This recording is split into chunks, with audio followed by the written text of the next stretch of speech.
Did you go back to the future?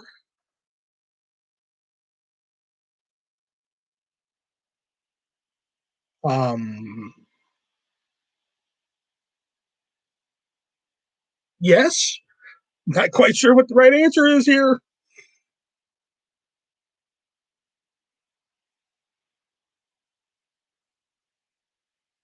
Oh crap! I just sent the link to you too, Jack. Crap. Tony, haven't seen you in a while, man. What's up, man?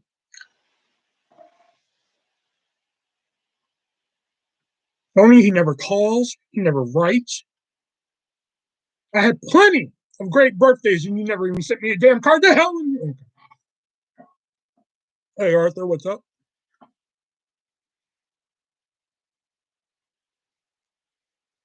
Works back, yo. I hear you. I hear you. The only reason I'm on tonight is because I called in because we had a fucking blizzard. I told him, I was like, I'm not walking up and down this fucking hill because we have like a hill by my house that curves. And I straight up told him, I was like, unless the fucking snowplow comes tonight, which I know it ain't, usually comes the day after, I was like, I'm not coming to work because I'm not going to walk up and down this shit. Fuck it. I'll put it in nicer words. But and I was supposed to work till 10 tonight. Hey, Dinah. Hey, Dinah, what's going on?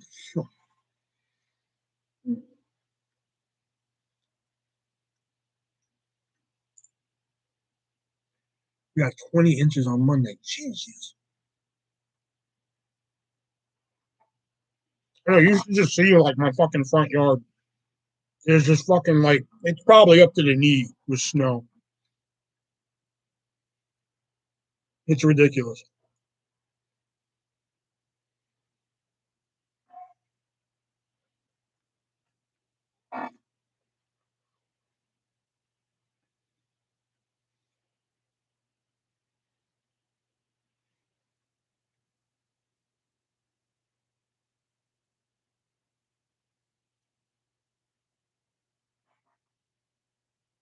Our places in Jersey got 30. God.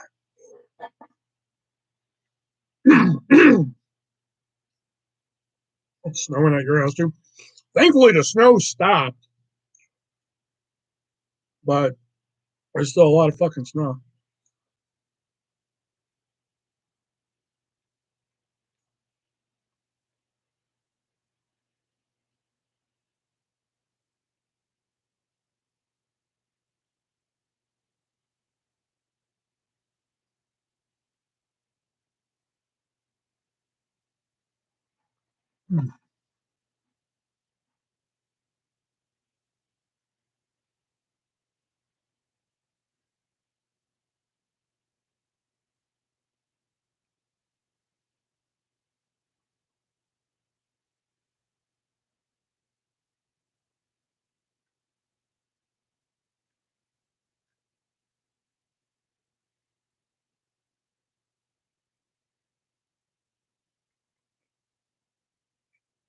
What do you think of the AEW?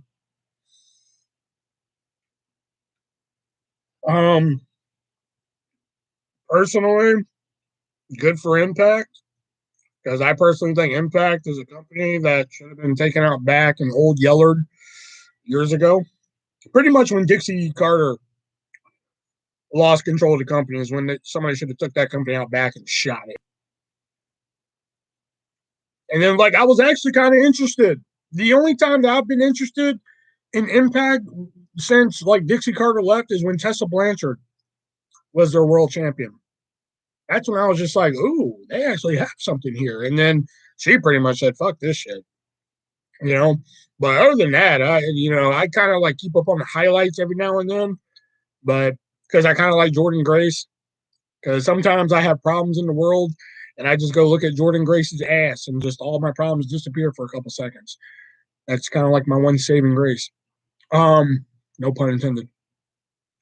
But I mean, shit. I just wish Tony Khan would just buy the fucking company already and just get it over with. You know? But apparently he has no interest in buying it. I just think somebody needs to just shoot that company in the metaphorical head. You know?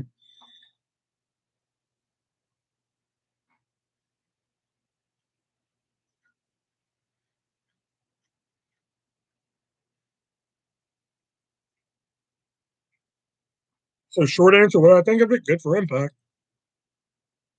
Getting in some exposure. Be right back. Soda. What soda are you getting?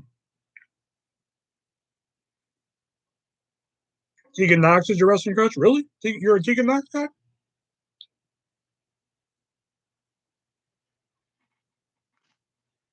Right now, mine is Lacey Evans.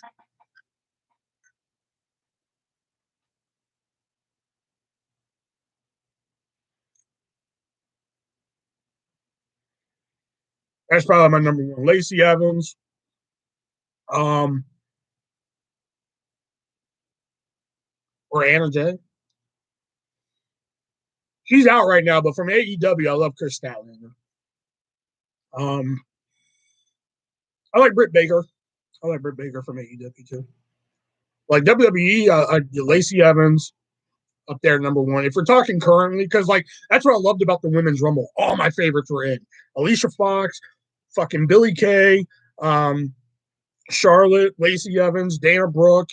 Fucking they were all in. The only ones that weren't in are like my two newest ones, Xia Li from NXT, and I kind of got on the Raquel Gonzalez bandwagon. Um, Raquel Gonzalez just looks yummier and yummier every fucking week.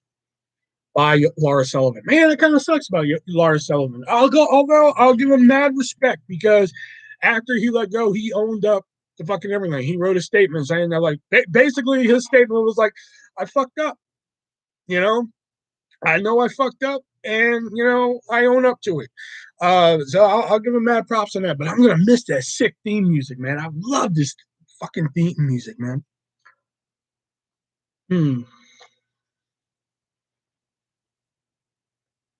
Britt Baker and Chelsea Green could pass her sisters. Yeah, they probably could.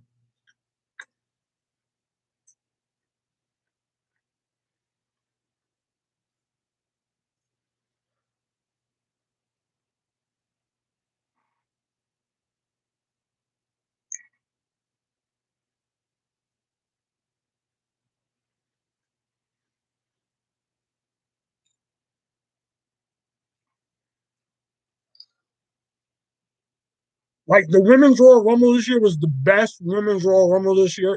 The best women's Royal Rumble they've had, except for the winner. If anybody else but Bianca Belair would have won, it'd been the best one ever. What soda did you get, Jax?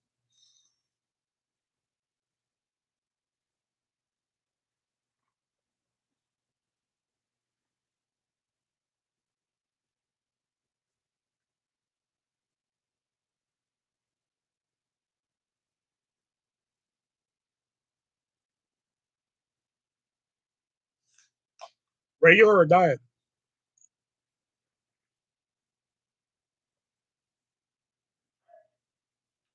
Tonight, this stream is brought to you by Diet Dr. Pepper Cherry. For that great Diet Dr. Pepper taste with a hint of cherry. You get all 23 Dr. Pepper flavors, but you get that 24th with cherry. Bianca Belair is awesome, and she put on it.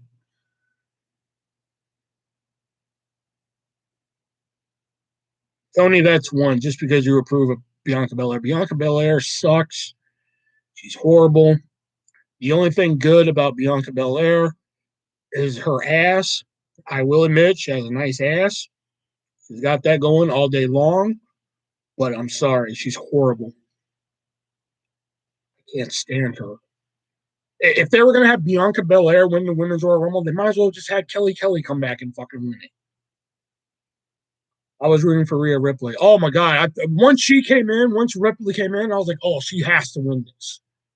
Like once Rhea Ripley came in. She's your next SmackDown Women's Champ. Oh my God, no. Which that doesn't make it even more because they're pushing Belair as a face. Banks is a face, which I mean, face versus face, that's happened before. But like, I'm just like, wouldn't Carmella versus Belair make more sense than Banks and Belair? I mean, whatever. It was the best women's Royal Rumble except for fucking Belair winning. I mean, because you had Alicia Fox win win the 24/7 title during the middle of it, which was, oh my God, I worked so hard for that. It was so great. Now we can say that Triple H, Ric Flair, and Fox are all linked in a way because they've all won a title in a Royal Rumble. You know, oh God, it was so awesome. Plus, like I said, all my favorites are in. Nia Jax, fucking Billy Kay. Oh, I mean, there were so many good ones in there. There was so many good.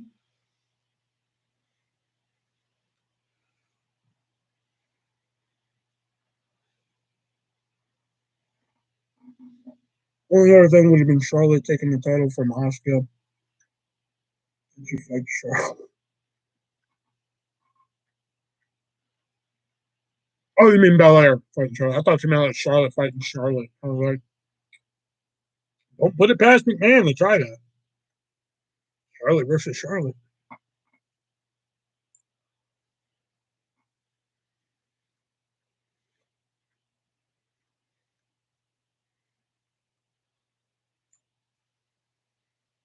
I don't know, the Billy and Jilly thing, man, that I popped for that. That shit cracked me up. Billy and Jilly? Jilly and just like Billy and Jelly. I love it. It cracked me fuck up, man. Even Tony Storm, Tony Storm did a fucking eyebrow raise, and I popped for that. Like, fucking Billy Kay was just like, yeah, me and you, come on. Tony Storm, like, fucking, fucking, that cracked me up, man. Billy Kay was like fucking one of the like unsung MVPs of that Royal Rumble. Plus, I'm glad they actually like the only thing that really shocked me, other than fucking Belair winning, the only thing that really shocked me about the women's Royal Rumble was like I couldn't believe that Shotzi Blackheart was the sacrificial lamb. I couldn't believe that she was the first one gone. I thought if anybody was going to be the first one gone, it was going to be Naomi. And like shit, she was one of the Iron Men, so to speak.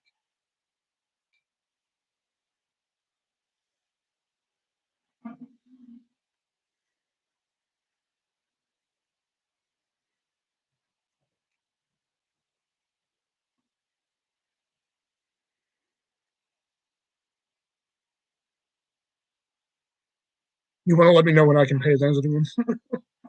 Sorry, Jax.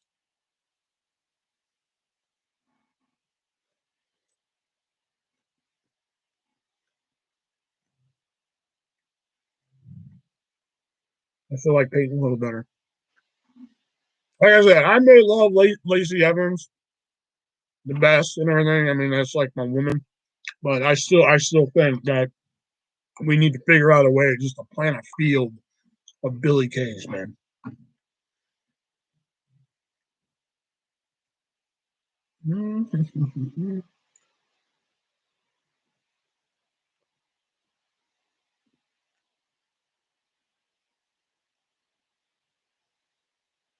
Demon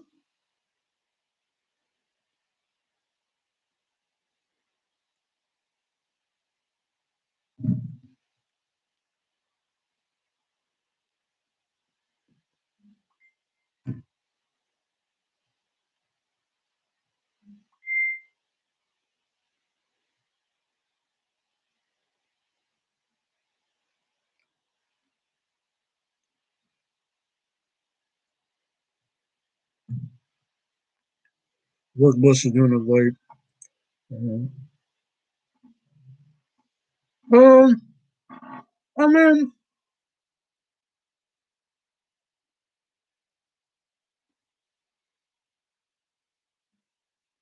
give me a second.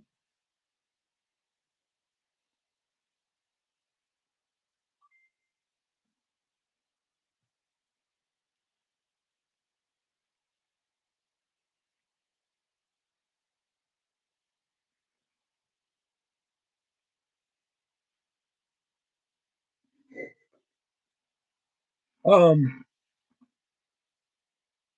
okay, good. Tony's trying to steer us away from wrestling, which is good. But I will. I want to mention the Bliss thing first. The work that Bliss is doing, like the work that she's putting into it, spot on. I just think that it's gone on long enough. Like they need to fucking they need an end game. You know what I'm saying? They need, like, we need to start steering the train towards the end station. You know what I mean? I just like I mean, I don't, because I mean they kind of brought it around again with the Nikki Cross thing. Like we kind of hit that station again. No way, keep it going. I don't know, man. No, but whatever. I watched the documentary Orange Years. You brought back childhood memories. Yeah, I saw that you got that. Um, on the gram, and I think I saw a trailer for that too a couple of months ago. Oh, excuse me. Um, but I've been wanting to see that. I thought I want to see the. I thought about renting it on Prime because I had it for like $4 for a rental. I want to see the Last Blockbuster.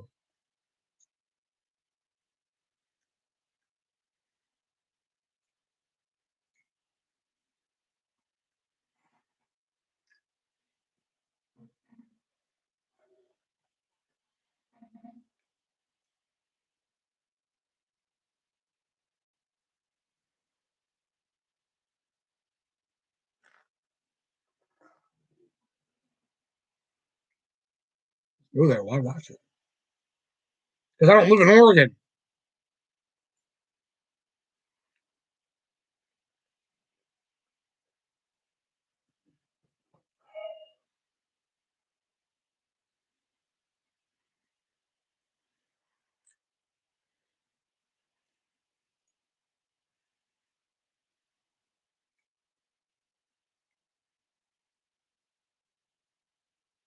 Is it my turn yet?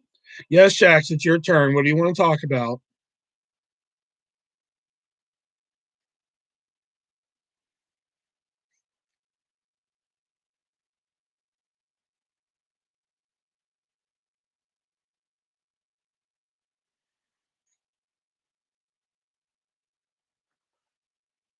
Anything else? What, you don't want to talk about the old school Nickelodeon or Blockbuster?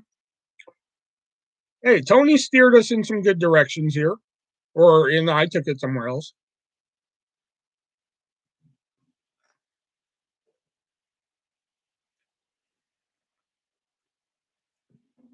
Jax used to come in some nights and be like my de facto assistant at um at Blockbuster. Like on busy nights, somebody would come to me.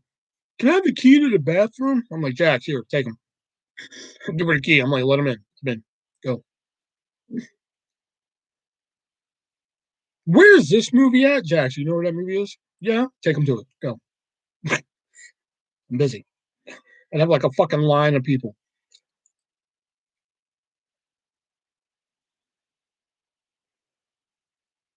They actually like sit on the fucking counter and shit. I didn't give a shit. Normally we couldn't let people do that, you know.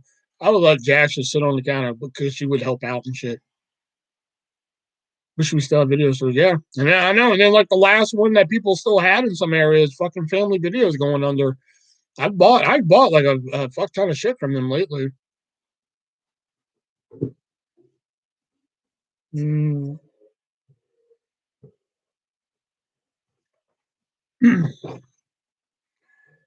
I used to do that with Pablo and Sephora too. Oh, Sephora, whatever, however you fucking pronounce it. I know you're gonna. Oh my god, I was gonna say I even said on, yeah, yeah, because like the counter at that, the we had like two fucking uh, counters essentially at Blockbuster, each with two registers, but we would only have like three. We would never use the fourth one and shit. So like that fourth one was like basically Jax would like sit on there, and like customers could still come to mine, and it's not plenty of room, and Jax wouldn't be in the way of them and shit like that. Uh, yeah, the Toast Twins. Yeah, I saw that one. Toast Twins.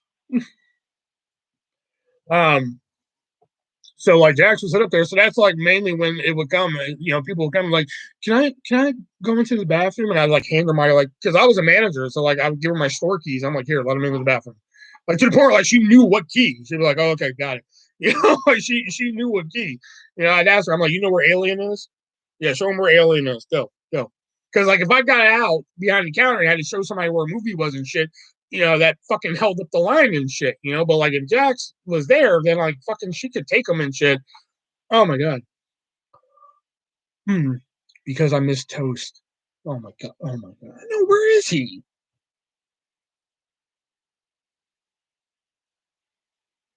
I don't know where he's been lately, man.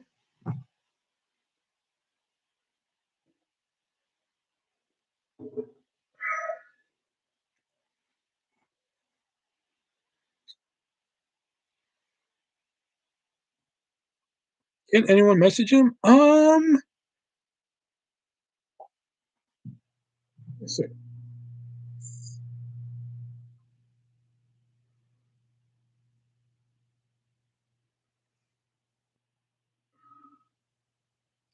This last like actual video I did.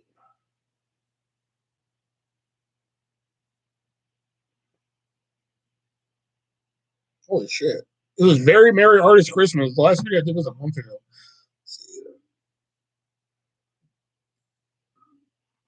I'm almost willing to knock off part of a goat. Toast, if you're watching, she'll take Stumpy. If you just come back, we're willing to negotiate Stumpy. Nope, he didn't comment on that video.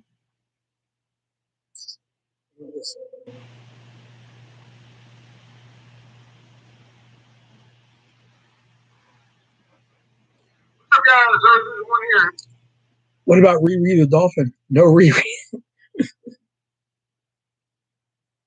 No, no, he hasn't commented on anything, so I can't get to his channel. Um,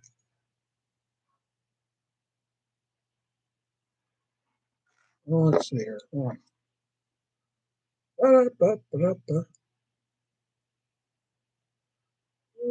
Burnt.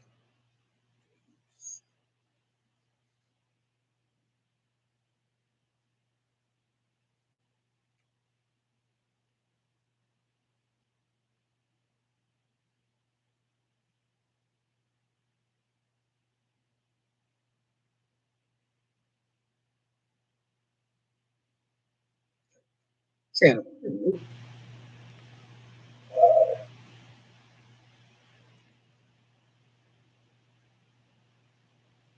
Wow, there's a lot of channels called Burnt Toast.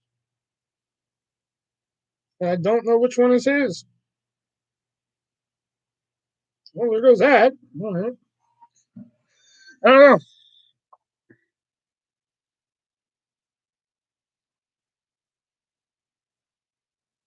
God, Riri the Dolphin. Oh my god. I just wish I could like just show y'all the mental picture that I have with Riri the Dolphin. I just wish there was a way I could just pull that mental picture out and show y'all because it is the most like just imagine a dolphin, there's like one of them hats with like a fucking helicopter thing on it.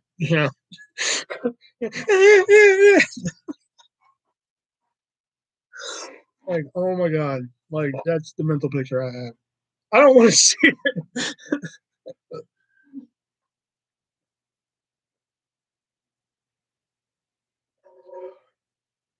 Like Echo the Dolphin, but like totally different.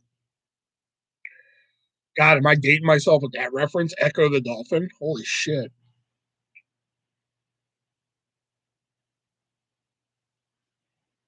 How was that ever a thing? How was Echo the Dolphin ever a thing? Who thought, like, oh God, I'm going to make a video game where, like, you play as a dolphin and the dolphin's going to be the hero? And that fucking worked for 3 games or 4. Because I think they made like 3 on Sega Genesis and 1 on Sega CD.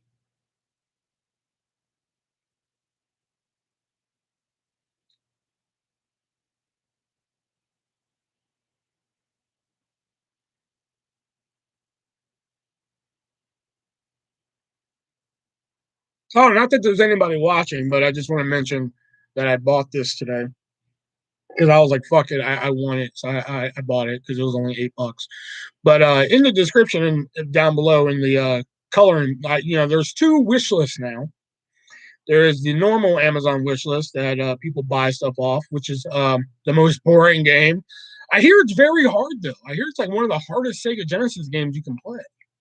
But as you guys know, the last time we streamed, we played Bad Choices that Diana Beth sent over from the normal Amazon wish list um, that is down there, and also there is a coloring book wish list that is down there for my new Instagram, the Artist V1 Colors. That is just all my coloring and nothing else, no other bullshit on there. There are no sexy pictures of me washing a car on there. Like there would ever be that anyway. But on that wish list, I had a coloring book that I was even amazed existed.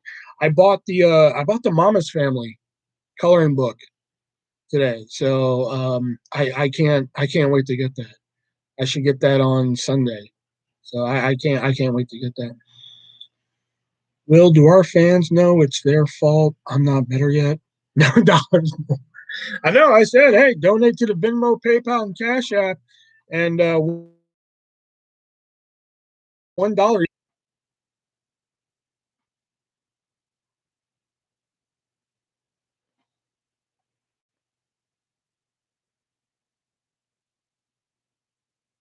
And again, if anybody's watching, and again, in case anybody's watching, in case anybody's just like, well, he did, like, damn, she hasn't even been on in a while. Just so y'all know, I asked her, ever since like she started becoming like a regular, you know, co-host, so to speak, on my lives here and shit.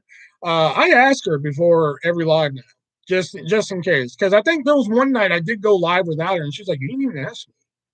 I was like, "Oh, I didn't think you wanted to go live again." And she was like, "Oh no, I figured you'd ask." So like now, before every live, I'm just like, "Are you in?" You know. Sometimes it's a yes or no, and sometimes it's just a picture that gives me my answer. Tonight it was just her cuddling a dog, so that pretty much gave me my answer. So that is why again. But on the plus side, she did say she was feeling a little bit better, so maybe soon, we'll have her on here. So we will save. So for anybody who's like, "Oh, we got to play Bad Choices again," we will save more Bad Choices until for whenever Jax gets on again.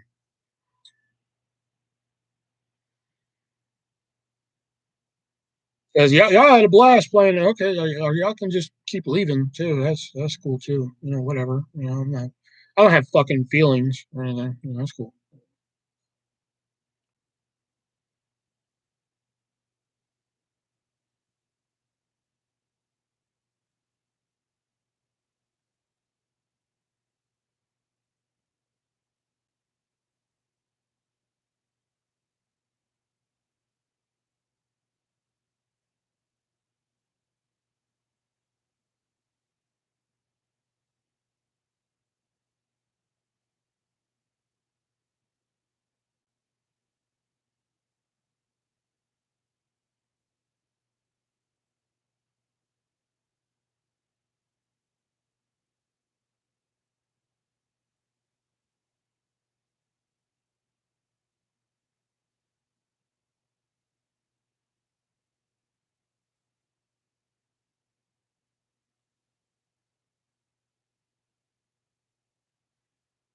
I don't know, but like it just went down from like 4 to 2, so that's why I was just like, or you can just leave.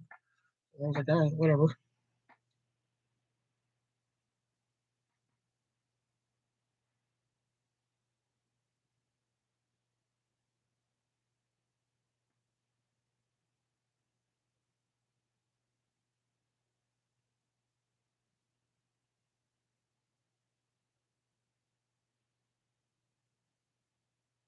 But yeah, anyway, like I was saying, the Mama's Family coloring book. For anybody familiar with Mama's Family, I got that. I got that coming on Sunday, so I can't wait. Oh shit, I'm not off this Sunday. Fuck, I forgot Super Bowl's this Sunday. I actually have to work. Well, I only work. Oh shit, then I gotta go live. Fuck, I actually have to come on for you people. Fuck, I actually made a commitment. Damn. Anyway, I have it, so hopefully it's good. The pictures on the back actually look pretty good. You know. Do you get any residuals from the Out and About movie? I didn't even get into the fucking beginning credits. You think I get any residuals?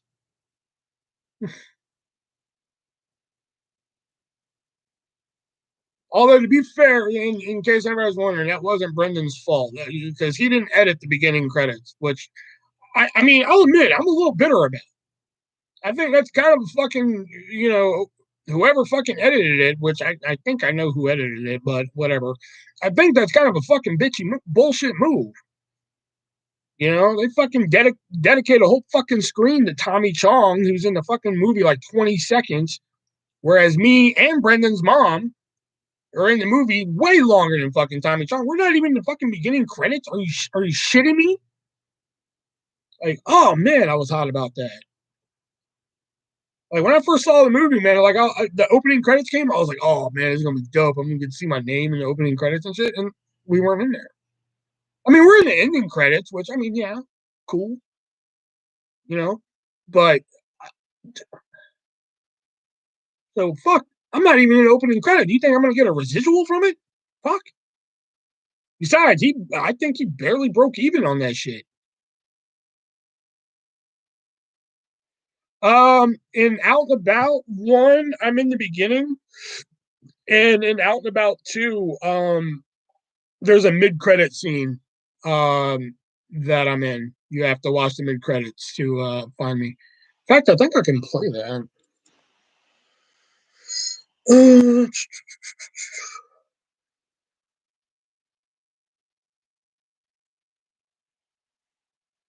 I saw what movie was selling a bunch of movies and for a bunch of money. Yeah, apparently that's how he's making a living right now. He's doing YouTube and selling movies. Apparently.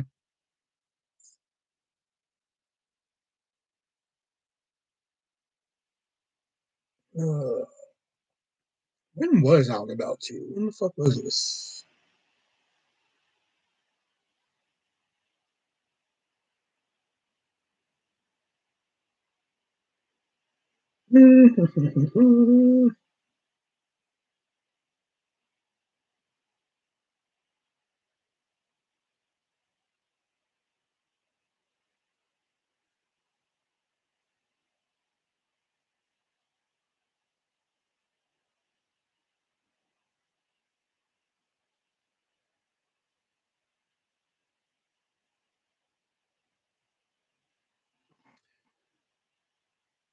Might hear from Wet Lawyer One. Nah, he's cool with it. Ah, here it is. Okay. Oh, it's locked? Oh, I gotta make that public. Okay, here we go.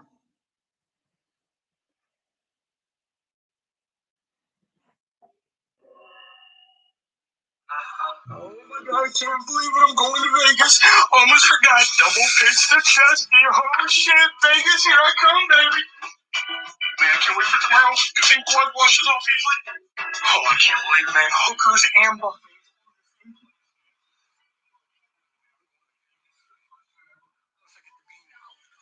Brendan, I'm so excited, man. Please tell me you have the itinerary. Yeah, actually, I have the itinerary right here. I'm actually going over it right now. Okay, good. I'm going to call Brendan, let him know that I'm all set for tomorrow, man. Oh, come on, answer. Answer. It always takes you so long to answer the phone. Come on, titty titty.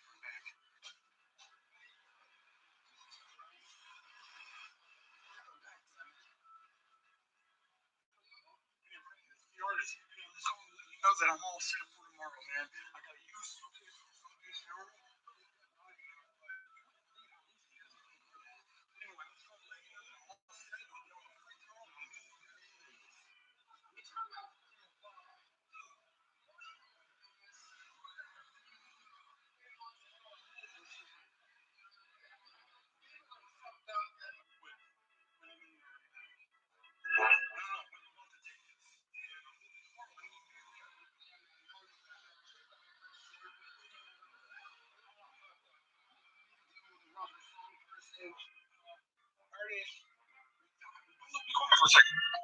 He's been talking to the wrong people and shit, but dude, get some tickets. Meet us in New Orleans. Shit's popping off, and I don't even know what to do, but I gotta get the fuck out of here.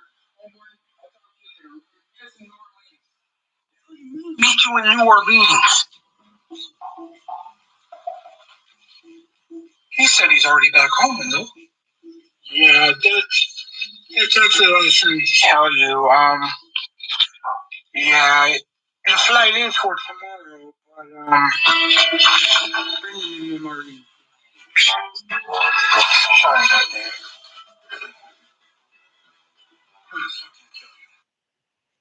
that.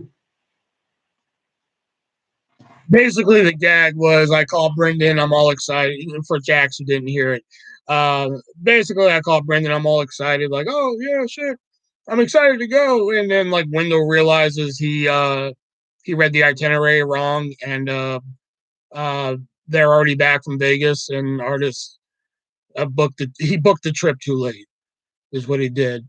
And Artist like, I'm gonna fucking kill you, you know.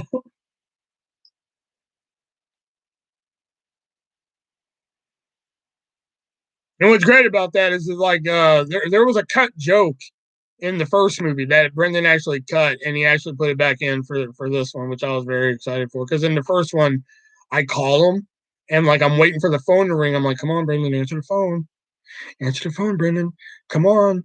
Come on, titty titty fun bags. Well, like in the first movie, he cuts it right before I say titty titty fun bags. And in the second one, which is a callback to like his Night Owls movie, Brendan's Night Owls movie that he did, because like Lloyd Kaufman calls them titty titty fun bags. Uh, so like in this one, he finally put that joke in, which I was very happy he did, because I always loved the Night Owls when fucking Lloyd Kaufman called them titty titty fun bags. That cracked me the fuck up.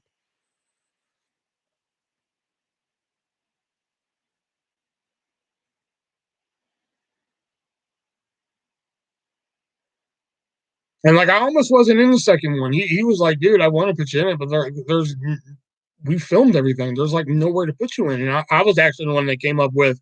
I was like, why don't you do like an end credit scene, and then I'll be the end credit scene. And he was like, oh, okay, yeah, that's actually a good idea. So that's actually how I ended up in it. I'm feeling my gummy. Oh shit. And in the first one, I didn't even ask to be in the first one. Nothing with the first one. I had nothing to do with the first one. People think I had like so much to fuck do with that first one. I used to get fucking messages on YouTube, and you could still message people. I used to get messages and comments out the ass on YouTube about that first movie. Like I was the fucking producer on that movie. I had nothing to do with that fucking movie. Like my cameo in there was all Brendan's idea. The commentary track was Brendan's idea. He wanted me to do commentary with him and shit, which I was like, oh fucking hey, yeah, sign me up and shit. Like Brendan was like, dude, I want you to film something for my movie. I was like, really? He was like, yeah. He was like, I only have one requirement though. I was like, what's up? And he was like, I don't want you to film it in the basement. And I was just like, you know that's a requirement I'm not going to do. And he was like, fair enough. So which is really cool because if you go to the IMDb page for the first movie, I'm actually one of the fucking photos, which is really fucking cool. Let me go there. Hold on. I did not know that until like the second movie came out. Like, hold on. Out and about.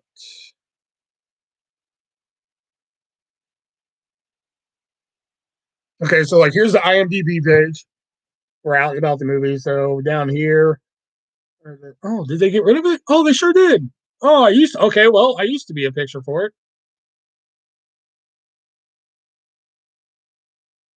Oh no, yep, there I am.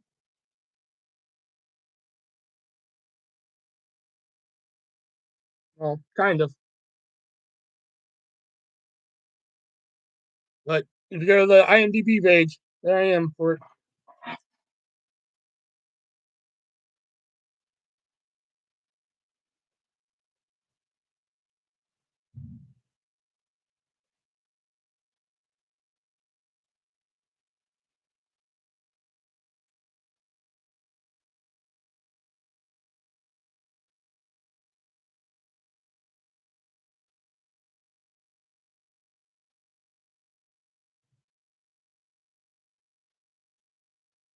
Plus, I'm a trivia fan. Check that out. There's a trivia fact for the second movie.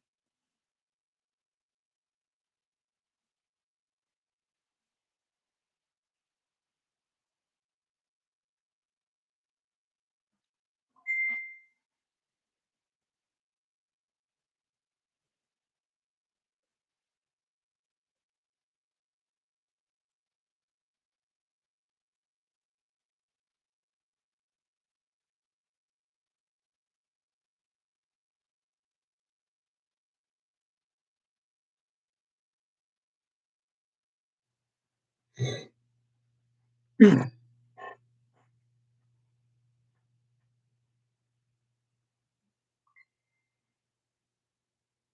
little bit.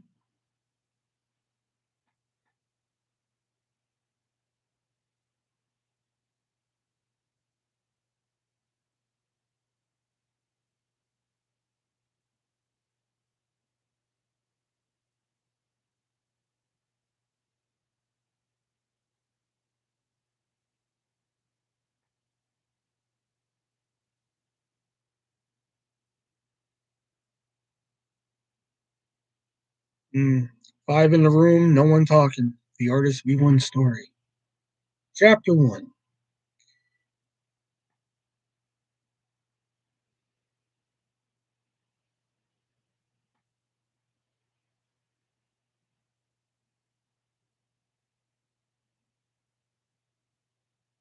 Chapter 1. It was a cold and stormy night. Um,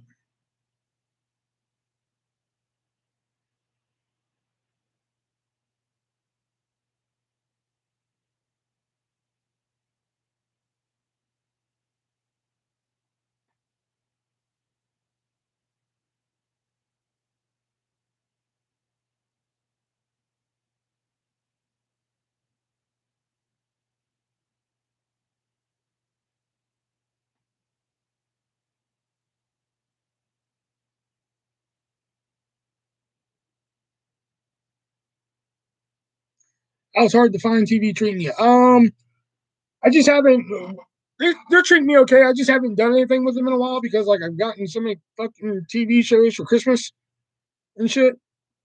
So that's why we were gonna do a Netflix based episode to show that they could pretty much get everything. But I can already tell that it's gonna be a pain in the ass. So like I really don't want to go through the pain in the ass. As like I messaged them with the idea, and they're just like, "Oh yeah, that's a good idea and everything."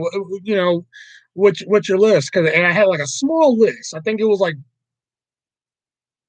5 movies and 2 TV shows. You know, from Netflix, and so I let it be for like 3 weeks. Didn't bug them, didn't ask them, nothing. So I finally asked them. I was like, "So, how's it looking? Is it, are we far out or anything?" And then they're like, "Oh, can you email that list to fucking whoever?" And I was just like, "Will do." And I was like, "Say they haven't even fucking started on it, and I understand they have other shit to do, but like, still, come on, man. I've given you plenty of time to fucking do this shit." So I was just like, I'm not even gonna bug them on it. You know, I'm just gonna stick to shit that's on our list.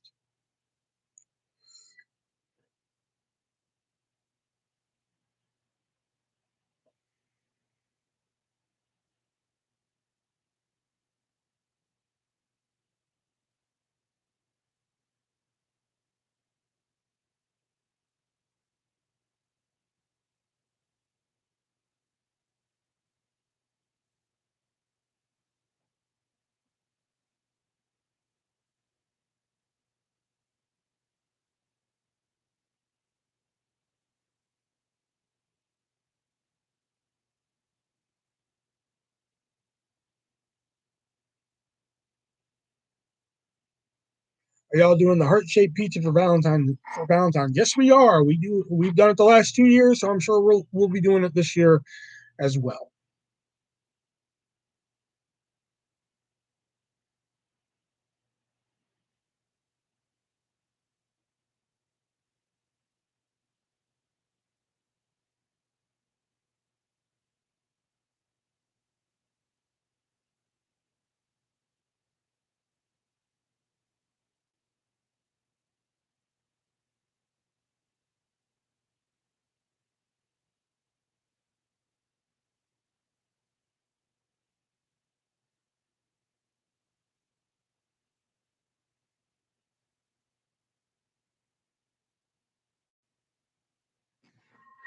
It seems like something actually happened. Just watched your part in Out and About 2. Man, how far back are you, Gold Rush? Damn. Refresh the feed, bro. Do people tell you it's a ripoff because it's missing corners? No, mention it. I'll probably get calls about it.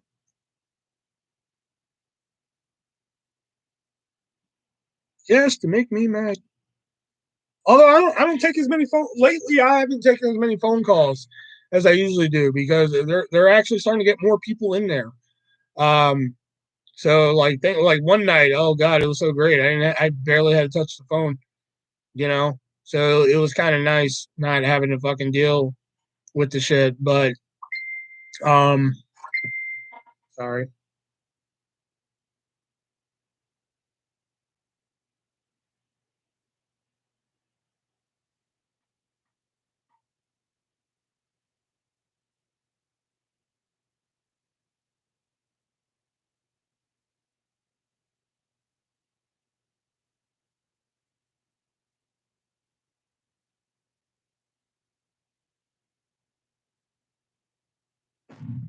You gonna be in that's the plan. If Out and About 3 can ever come to fruition, because I think Brendan's already said that if Out and About 3 happens, it's gonna have to be crowdfunded. Um, and some of the money from that crowdfunding is going to be used to get me out to wherever, which is supposedly going to be New Orleans, to get me in it. So that is the plan. I pitched like a wild fucking ending for Out and About 3. I doubt we'll ever use it, but if anybody watched Out and About 2, spoilers, um, Gabe gets mixed up with the wrong people and shit. There's a storyline throughout Out and About 2 where he gave money to the wrong people and then they got to go to New Orleans and shit like that. Well, I pitched that like I show up in 3 and I'm just there to have a good time. And then at the end, we end up in some bayou and some shit, and it was me all along. Like I pitched that that was the ending, but Brendan was like, "It's funny, but I don't think so." Well, I just ending one. No. I'd be in the whole movie, but like I pitched like a wild ending to where like I was the one that Gabe was handing off money to, and shit. And then at the end, I hold him at gunpoint and shit. It was a wild fucking idea. I even forgot most of it. It was gonna be like a jealousy type of thing and shit. It was jealousy type of fucking story. Where like at the end, I'm like, it's always about fucking wet movie, huh? It's always about Gabe, huh? And all that. It was gonna be like something like that. Um, but he was like, it's funny, but I don't know. And I was like, I hear you. It wasn't really a flushed out idea. Is artist in love? Always, always chasing somebody I can't have. Am I right, Jax?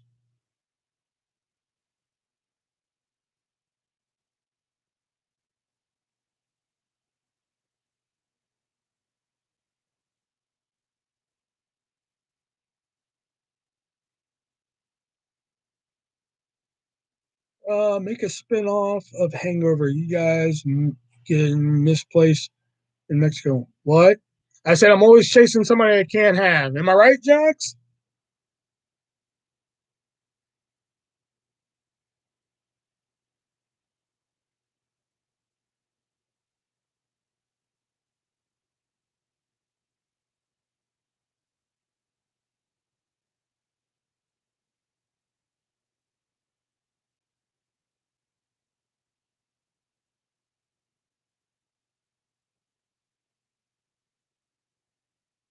Oh, I mean,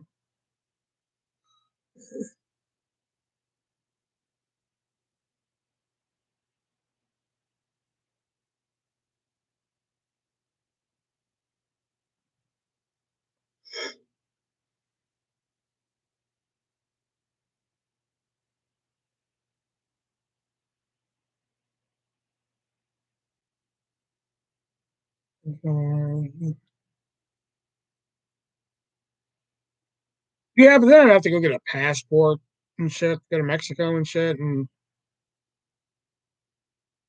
I really don't want to go to Mexico and get like fucking kidnapped and stabbed and shit. I don't want to do that. If Brendan called right now and said, "Hey, we're doing Out and About 3 in Mexico, you're in," I'm like, "No, man. I will film my little phone cameo and we'll call it a day."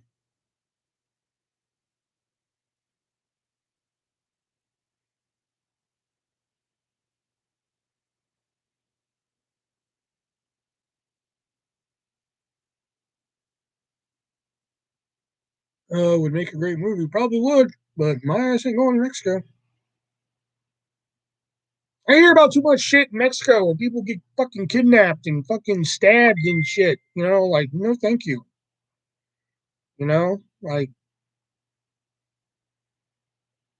maybe like fucking out in the boot up north. Maybe I'd be more into that.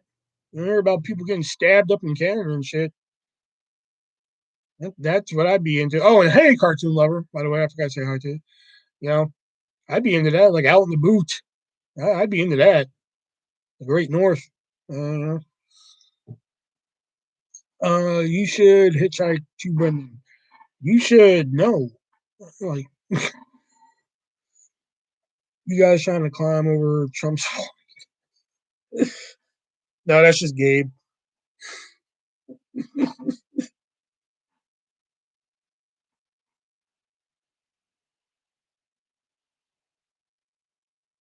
We get COVID. Yep.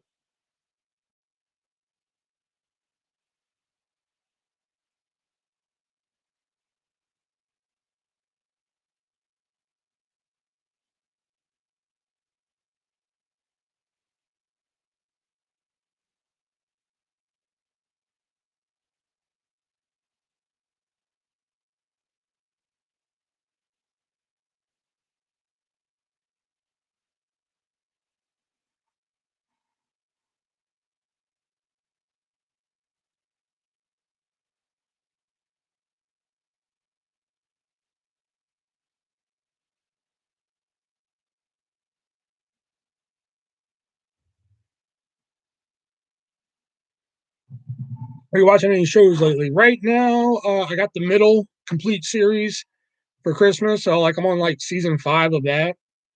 That's usually what I put on when I color.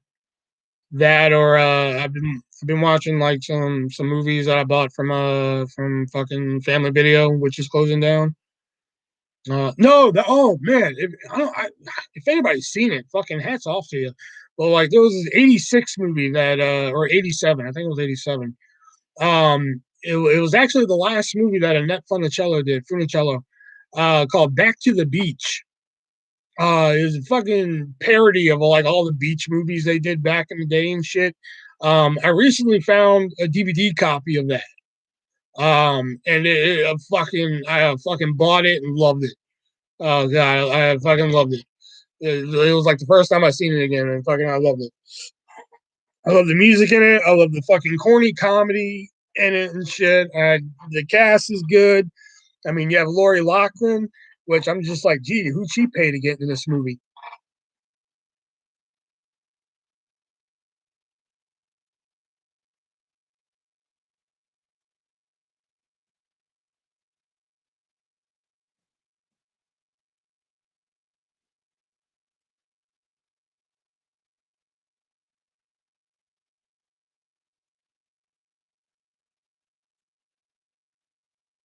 Fuck y'all, that's funny.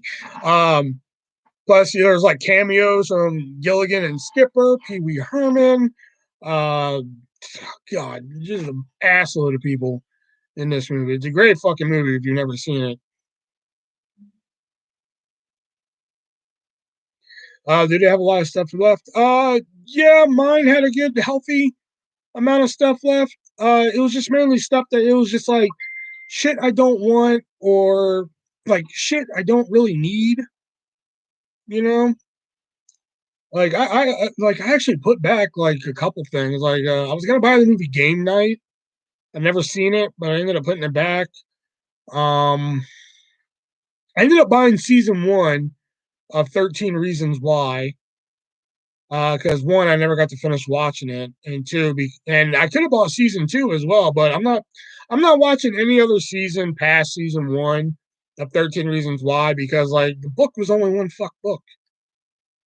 Game Night sucks. Did it suck? Oh, okay. It looked like it was a lot of fun. Um, I'm not watching any season past 13 Reasons Why because there was only one book, and I actually fucking read the book, you know? And I'm just like, how much further can you take this fucking idea?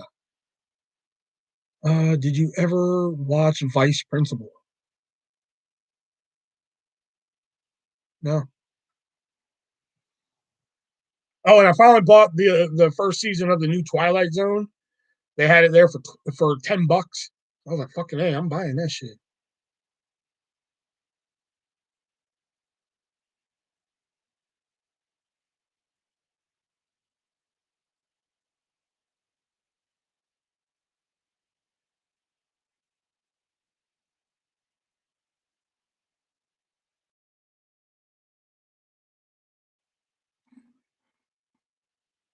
Plus, I bought like the old three of the sequels to the Children of the Corn movies. I bought the semi sequel or spinoff to the Big Lebowski, and I only bought that because Audrey Tautou was in it. That's the only reason I fucking bought it. Um, about Super Size Me 2. About this old movie with Jennifer Love Hewitt called Shortcut to Happiness. It was a movie that Alec Baldwin directed that he ended up hating so much that he replaced his name as director on it because he was just like, fuck it. I bought that.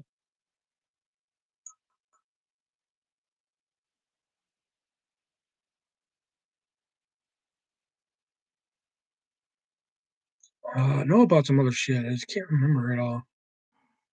The Harley Quinn poster.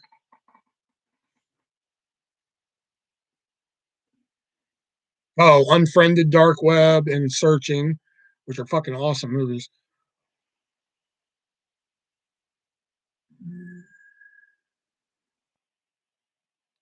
I've got a Swisher doggo on me. Oh, in other news, water is wet. You got a Swisher doggo on you? Oh my god. Hey, Ripley's, guess what? You're not going to believe this.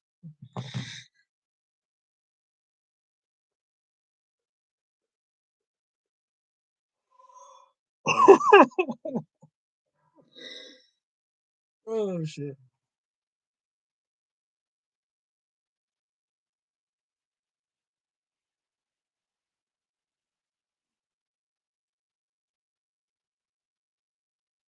Again, I can't. I've said it once. I'll say it again. I can't get over how much of my humor I've gotten from the Drew Carey show after watching like seasons 1 through 8 of that fucking show.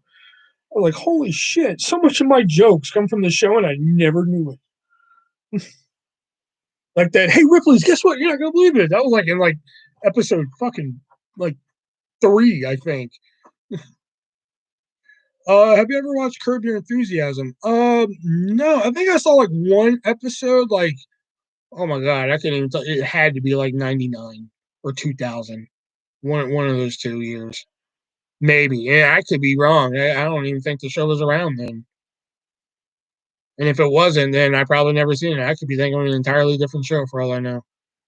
Um, but no, if when did when,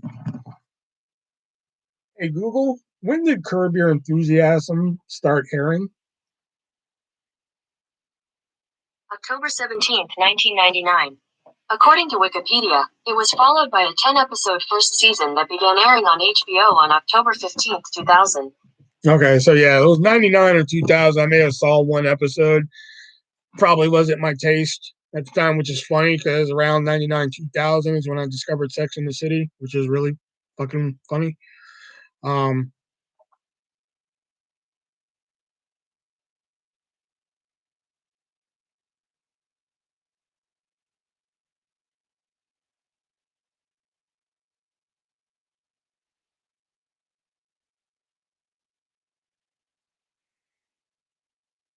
have you seen Zoe's Extraordinary Play? No, I've heard about it though. In fact, it got nominated for a Golden Globe today or yesterday. Yesterday, I think I got what did it get nominated for? I think it was Best Lead Actress in a Comedy. I think that's what it got nominated for.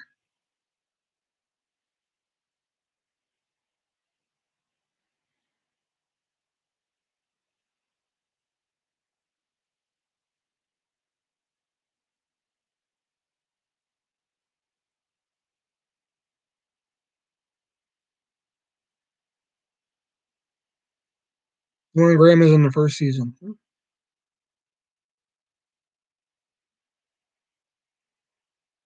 Well then, I'm disgusting.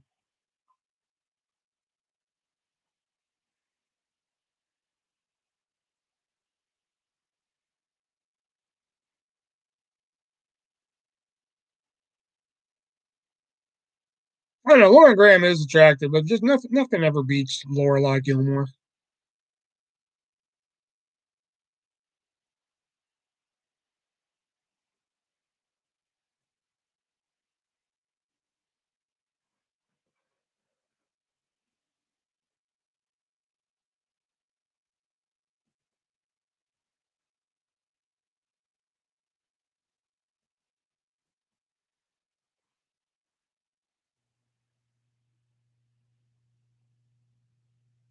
You like it? You should watch it.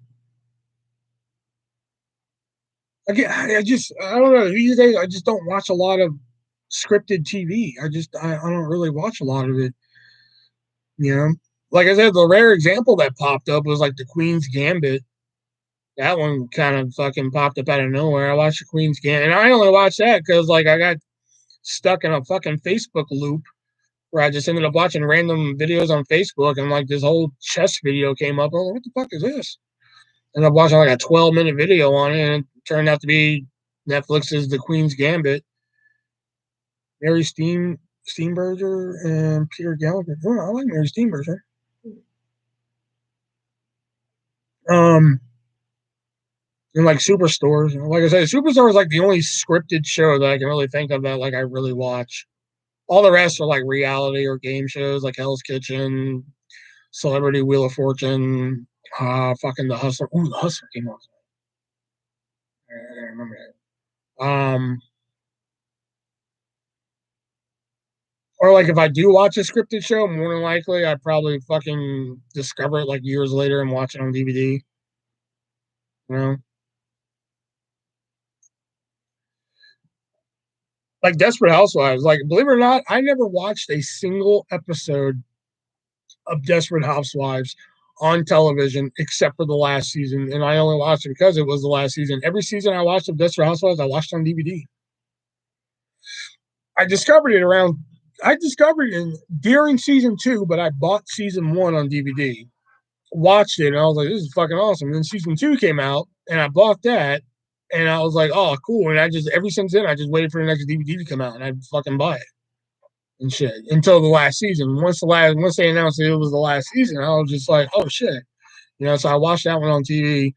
Grey's Anatomy, I had to watch like fucking 5 seasons on DVD, and then I was like, "All right, cool." And then I watched it on TV up until fucking I think like the season after the plane crash. That's when I was just like, all right, I'm fucking done with this show. You know. Have you ever seen Big Mouth? No, I hear good things though. A lot of the Netflix shows, I'm like really fucking behind them. Even the ones I like. You know, like I love F is for Family, and I still haven't even seen all of season 3. Because like F is for Family, man, that is funny shit. I'm sorry. It may be vulgar, but it's fucking funny as fuck.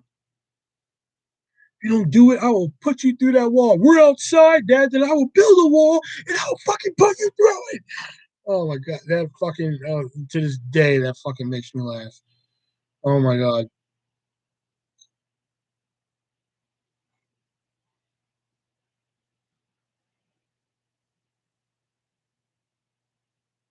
And again, like I think the last time I was on Netflix, I ended up watching like their fucking reality shows and game shows. I was watching Sing It with Hannibal, not Hannibal. I'm sorry, Titus Burgess.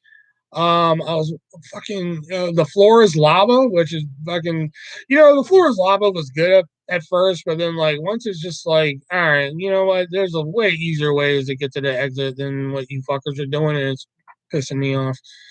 Um, I've seen some episodes of Black Mirror. I thought some episodes of Black Mirror were really good. Like White Bear. White Bear was really good. You know. Um, that Shattered was that the name of it? Shattered?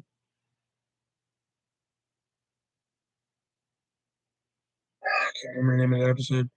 So one where they all have to fucking raid each other and shit. You watch some of Black Mirror?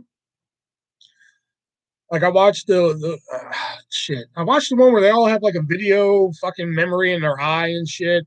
I watched that one. I watched 15 Million Demerits, which is a great fucking episode. Oh god, it's such a good episode. White Bear. Be right back. Gotta get a nebulizer. Okay. Um, watch Bandersnatch, even though not really an episode, but whatever. What is that fucking one where they have to rate people and shit? One of Bryce Dallas Howard. I cannot fucking remember. I'm pretty sure. Isn't it Shattered? Isn't the name of that fucking episode? Shit, I can't remember. Watched that one. I watched the one with Miley Cyrus.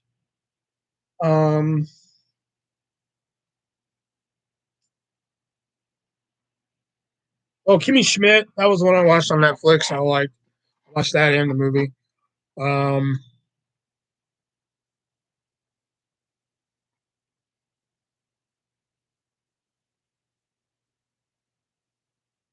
and I did like that one game show. I never finished watching all the episodes. And I doubt they're bringing it back because it got horrible reviews. And plus, I haven't seen an episode since. But I did like Awake, the $1 million game. I did like that. I like the concept of it and shit. That was a pretty interesting game show. But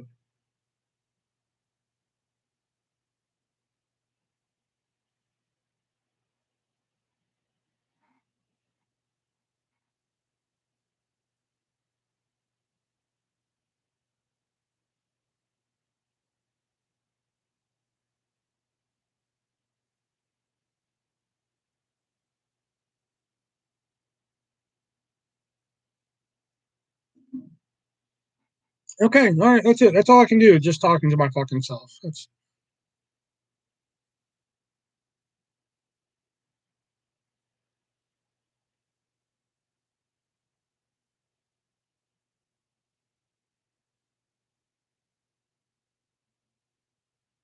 I did my best. I did my best.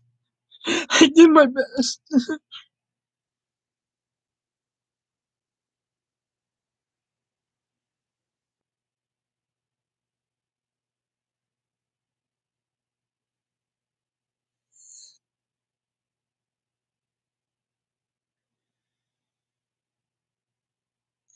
Did you see the one where they got attacked for sharing a porn?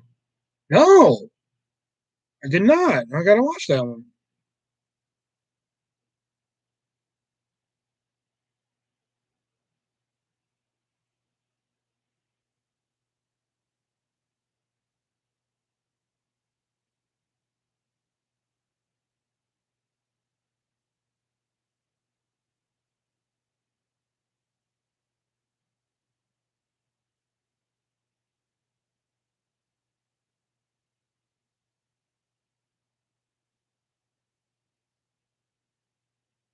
Or the simulated haunted house.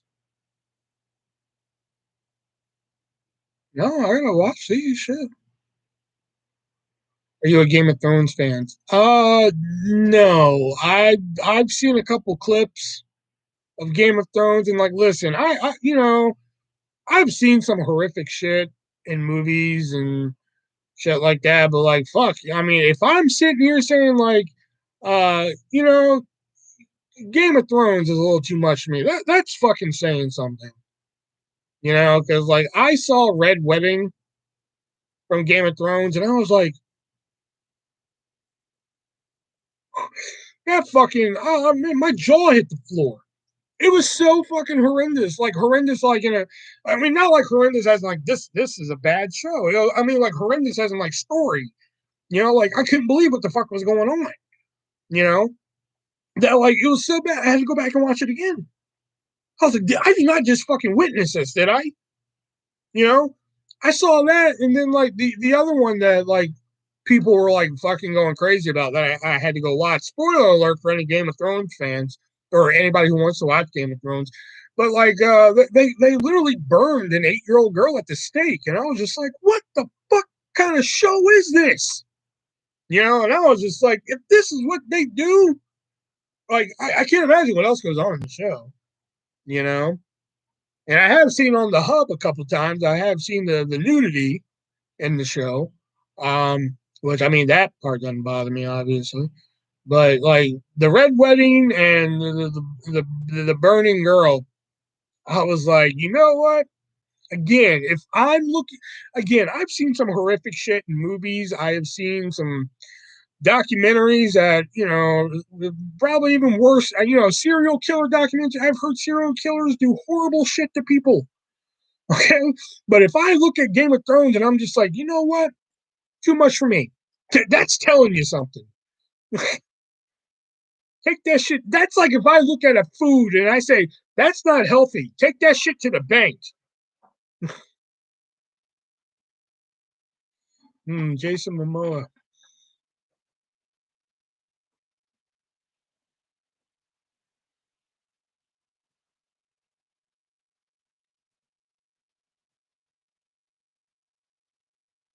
Like that's all everybody kept saying, like red wedding. Oh my god, a red wedding, red wedding. To the point where I was like, let me look this shit up. So I look up red wedding, and I was just like,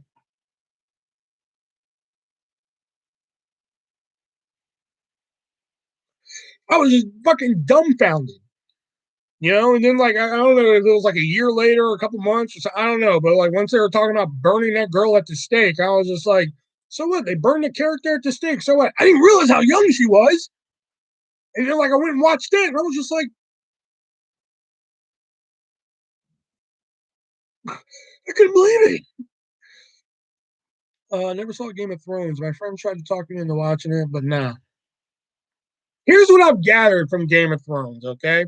If you watch Game of Thrones, don't like any character. Don't get attached to any character because they're gonna fucking die. That's what I've gathered. It's like, oh, I like that character. Oh, they're dead. That's what I've gathered from it. Oh, yeah, because she had a dragon skin infection.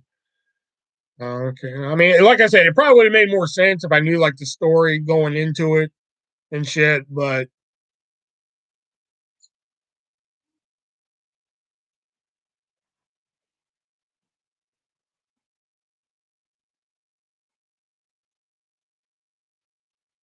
Steve Cutler is gone from there. What? Just joined up with Corbin.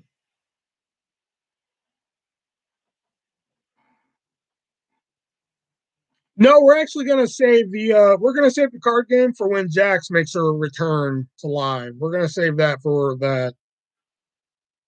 Erica.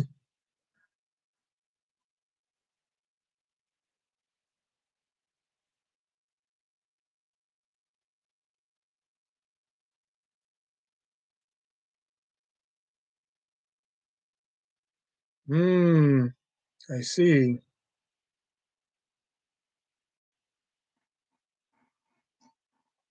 I'll buy the complete series on 4K once it's cheaper. I'll never watch it though. Then why buy it?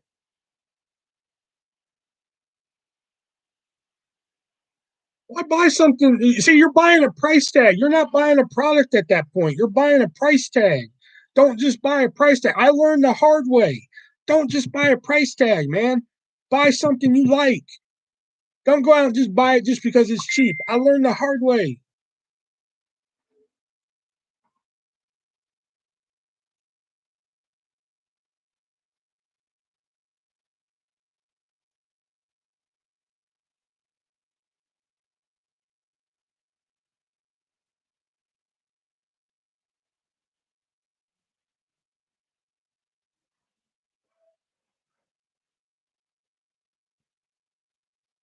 Oh, okay. To see her facial response to them will be fun. Yeah.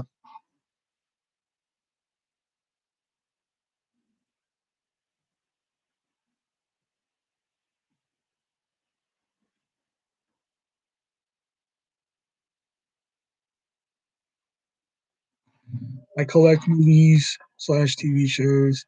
I have first and second seasons of Stranger Things, but never opened them.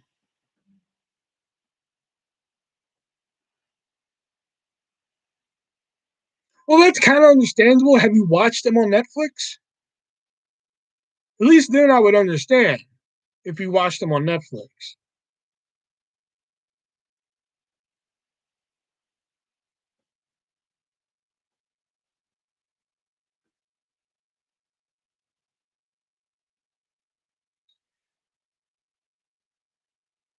Have you ever watched Star versus the Forces of Evil? Can't say I've ever heard of it. Just one episode, then like, why did you buy the fuck?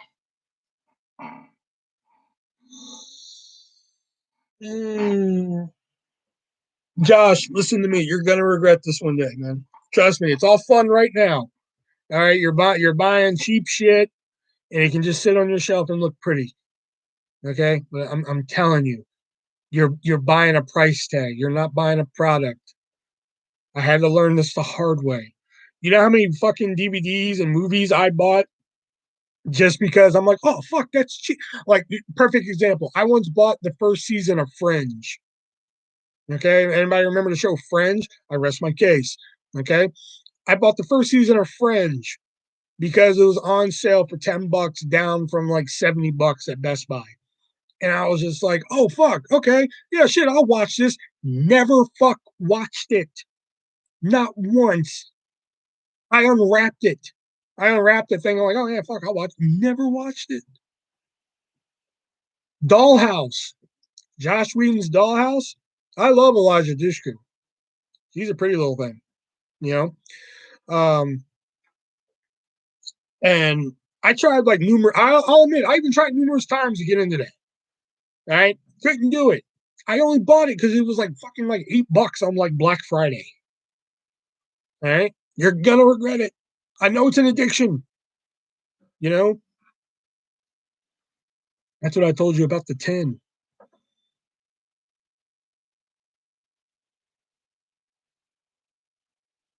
10?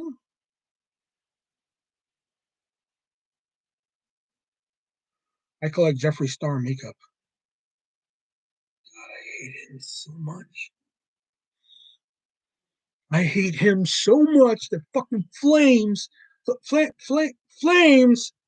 from the side of my face. I need a drink. I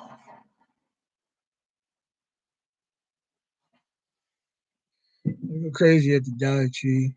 They have a Blu-ray. I buy it and never watch them. See, at least then you're only out $1 though. I'll admit, I have some Dollar Tree movies somewhere around the fucking house. Paying more for 10 packaging. Ah, okay, yeah, I got you.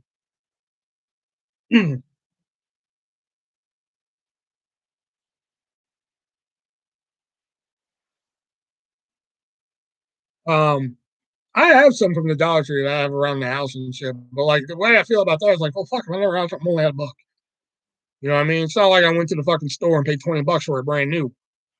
I mean, all bleed, they are fucking brand new at the Dollar Tree, but you get my point. You know. How was yours and Jax's day? Jax can tell you about her day. Mine, we had a blizzard here. So, like, I was actually supposed to work tonight. That's why I'm on so early. Because remember, I told you on Thursday I was supposed to get off at 10. And I told him, I was like, I'm not coming in. I'm gonna have to walk up and down this fucking hill and shit. No, that ain't happening. Sorry. Fire me. I don't care.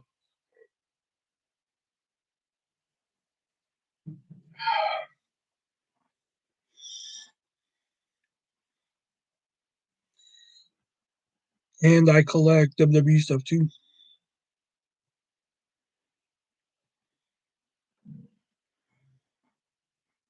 Did you ever play? Did you play in the snow? If I get a lot of snow, I go out and play. I used to, but now, I mean, you gotta understand, you know, like in North Carolina and Virginia and shit, when we got snow, oh shit, when we're, you know, when I was young and shit like that, oh yeah, that's when snow was like whimsical and shit like that. I was like, oh my god, snow, oh, you know, that's when it was fun. In Iowa, it's a fucking annoyance. You know, it's not like fucking whimsical and shit. You know, at first, when the first snow lays down, it's like, wow, look how pretty the snow is and shit. Then, like, after 3 days, when you're driving around, you see all like the fucking brown and black snow laying on the side of the road and shit. You get sick of it after a while, you know? So like, no, I don't really go out and play in the snow anymore and shit. Plus, it's too fucking cold here. Because like when it snows in North Carolina, probably the next day it's like 30, 35 degrees or some shit. Here, when it snows here, it's probably like fucking 10 the next day. So like, fuck it, no.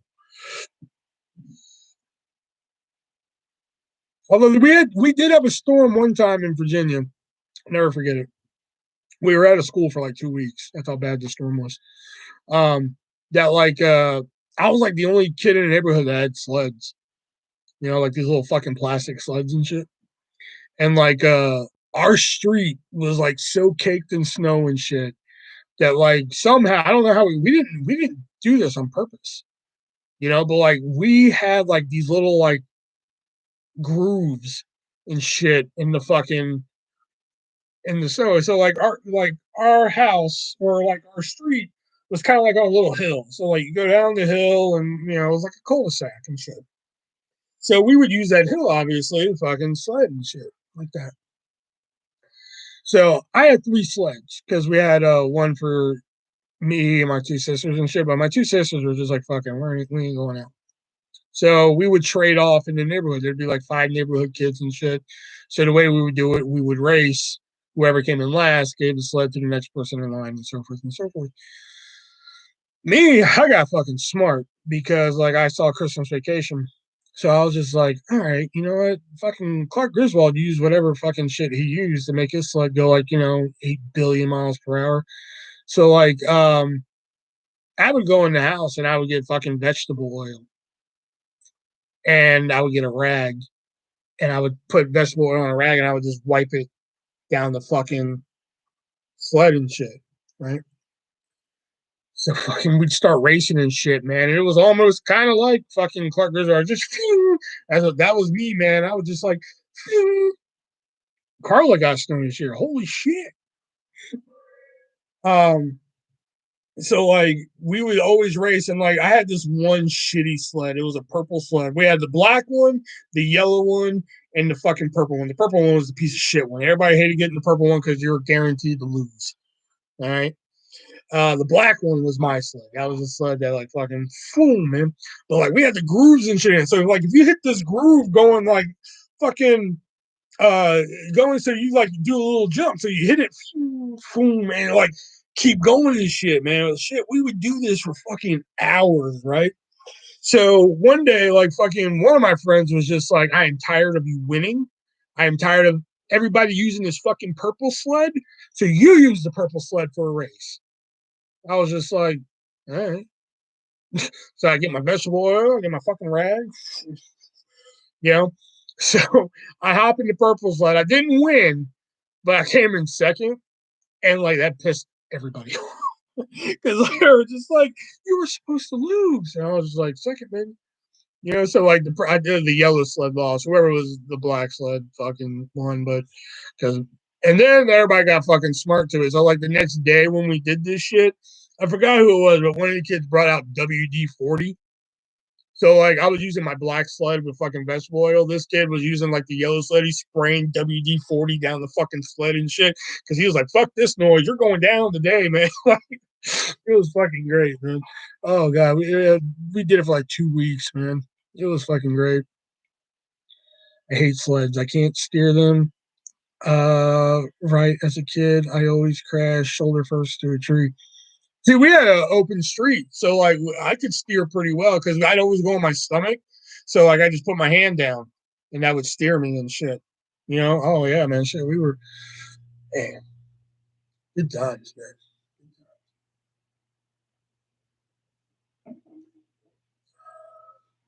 I will say I did almost hurt myself. I almost broke some ribs one time because um we found a better hill. The only problem was there were trees in the way. Like not like big trees, but like not like Sonny Bono killers or anything. But too soon. Um, but like little thick trees. If you hit them, it's not gonna be pretty. So I brought my black sled, and like this other kid brought like a fucking like I don't know like a fucking 1940 sled or some shit. I don't even know. It had like fucking handbrakes and shit. I'm not making this up. This shit had like handbrakes and shit, and like somebody else had like another sled. I don't know. So we found like this other hill, and like it was like steep. So like it'd go down, and then like it hit another hill, and at the other hill there were trees that you then had to steer around, and then go into the street and shit. So it was more of an obstacle course than anything. So we're doing shit and everything. And finally, somebody was just like, well, it's obvious you have the fastest sled here. Why don't we switch? I was like, all right, then I want yours, and I'm using the handbrake one. The fun you have once your kids older with their sledding. Like, yeah, fuck it. I mean, shit, they get snow and shit. I'd love to. That'd be fucking fun as hell. So I start using the handbrake one. There's one from like fucking 1946 or whatever. And at first, I'm doing fine with it. You use the handbrakes to steer too, but if you do both of them, it kind of slows you to a fucking stop almost and shit. So fucking, I see my black sled just go down and shit. Now we're not even racing. We're fucking off and shit. So I come down the major steep, boom. We hit the second part of it, and I see the tree coming and shit. For some reason, I panicked. I don't know why. I just fucking all of a sudden panicked. So instead of just doing one brake to turn around it and shit, I do both of them. So like now it's like the fucking George of the Jungle, man. Watch out for that. So like fucking. Oh,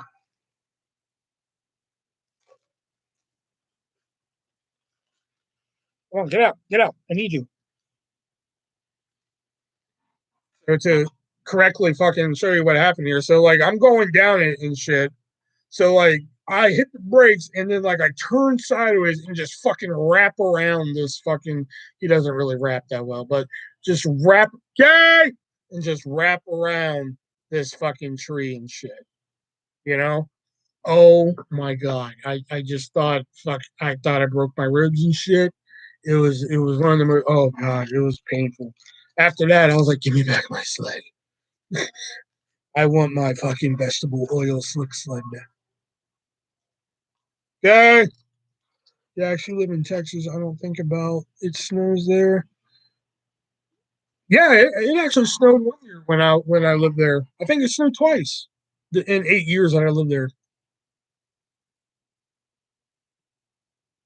And like me, I've seen snow before I lived in Texas, but oh my god, you would have thought the kids in Texas saw like Jesus.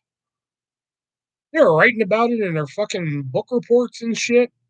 I had an English class and like it was like I think like the thing was like name something special that you've seen or some shit like that. And like I shit you not, like 8 of the fucking kids in this class got up there and was just like, it was very special when I saw snow in town. I'm like, what the fuck? Is it really that fucking special for you fuckers?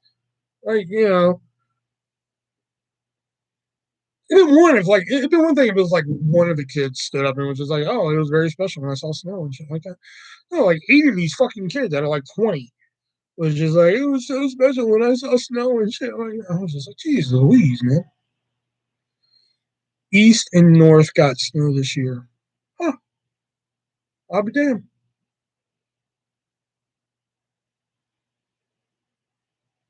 And they talk about global warming.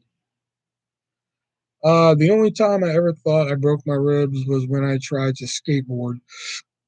Once I fell onto my back and was in pain. I never tried again. I got one for you. So when I worked at Tivana, right? Um, I lived in Illinois, and I literally had like a bus stop right outside my house. Like it was literally like house, street, gas station. Like it was so fucking convenient. The conveniency of this fucking house was great. Too bad the house was a piece of shit. Don't hate on those Southerners, Will. Um, but the only thing was, um, I have a rib removed for personal. Oh, you nasty bastard! So, uh, my house in Illinois literally had like a fucking steep hill like this. Like, I mean, like it was, you could walk down it, but it was very difficult. We did have a set of stairs off to the side and shit like that. Well, you know, at Tivana, you have to dress nice, button-up shirt, khaki, shit like that. You know, fucking hated it. So one day it was kind of rainy. You know, it wasn't pouring down rain or anything. It was kind of rainy. So any other time, I just walk down this steep fucking, you know, just kind of grip my feet and walk down it and shit. Well, I learned the hard way that when it's wet, you shouldn't do that. I should have just took the stairs. So I'm walking down this fucking steep thing here. All of a sudden, my feet slip out from under me, and I land directly on my back and like just right here. It was like somebody just punching me in the fucking stomach as hard as I could. I swear, when did Brett get here? When he said I have a rib removed for personal, that's when he got here. Um, it was like somebody punched me right there. I mean, like literally for like a month and a half afterwards, like when I sneezed, it hurt. Like that's how fucking bad that was, man. Like holy shit. Brett, I'm just gonna point this out. You always talk about them feet, but you never pay for them feet. The no jeans rule at Tivana was so annoying.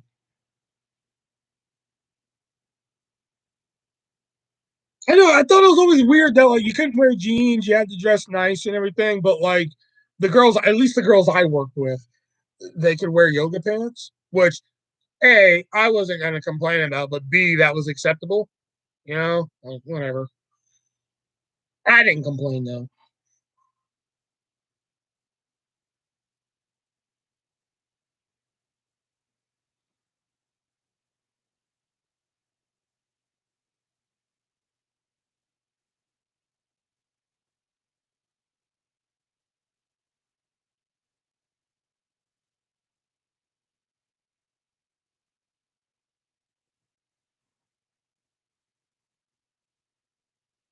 Like I'm gonna fucking bust up on my manager, be like, "Yeah, how come I have to wear khakis and they get to wear yoga pants?"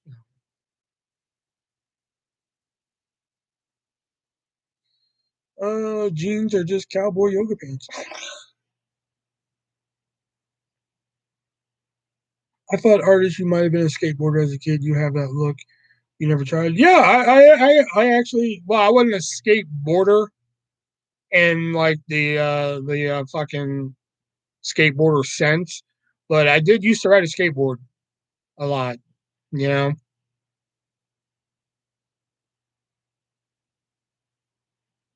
but I wasn't one of them like fucking. I wasn't one of them fuckers who could like travel with the skateboard. Like, hey, ma, I'm going to my friend's house and just kind of push off and shit like that. Nah, more like like I've mentioned this before, but I lived in a neighborhood that was divided in what we called circles. Okay. So there was first, second, third, fourth, and fifth circle. Fifth circle was the furthest. We lived in the first circle and shit like that. So there was the first circle, second circle, and at the top of the second circle, there was a hill that shot down, and that would kind of give you like a nice little boost for like bikes, skateboards, fucking whatever, cars, whatever. So normally I would take my skateboard. So if I'm like heading down the third circle, I would go to the top of the second circle. I would sit on my board, and I would just scoot my ass down, on the skateboard, and that would give me like a nice little boost, save me some walking and shit down to the third circle and shit like that. Like that's how I traveled on my skateboard and shit. You know, get on my knee and push and shit. Kind of shit like that. You know,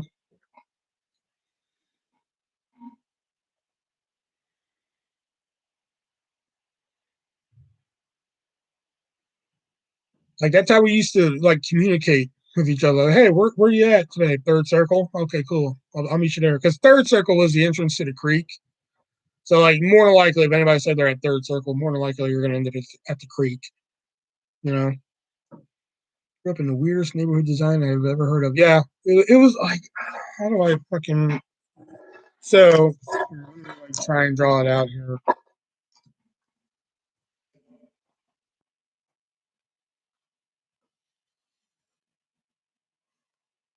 Uh,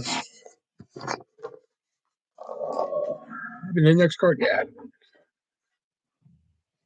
Okay, so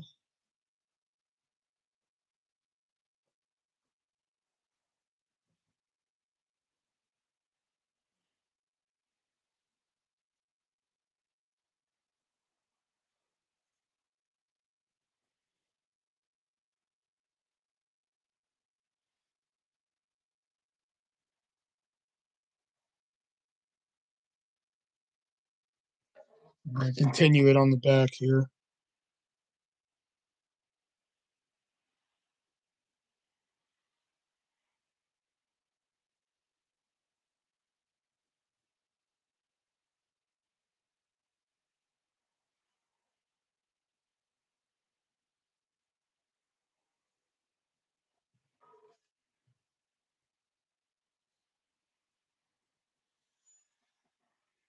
Okay, so this is not like to scale or anything, but like, so this is kind of how it was. So this would be first circle, and this is where I live.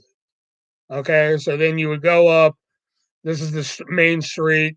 You go down. This is second circle. There'd be houses here, such like there'd even be houses around the fucking circle and shit like that. Go down the street, third circle, and then like probably like off to here would be the entrance to the creek and shit like that. Then if you continue going down the street, go down a little bit more. There's fourth circle. Fourth circle was the shortest circle. There wasn't a lot in the fourth circle. And then you go down a little bit more, and on the end would be fifth circle. You just threw three dicks. Oh my god! But that's how they were fucking. That was their cul-de-sacs and shit. And then down here would be fifth circle. That was the furthest one. You know. I wish I didn't give up after failing. I might have been good by now. That's my problem. Giving up too soon. Eh.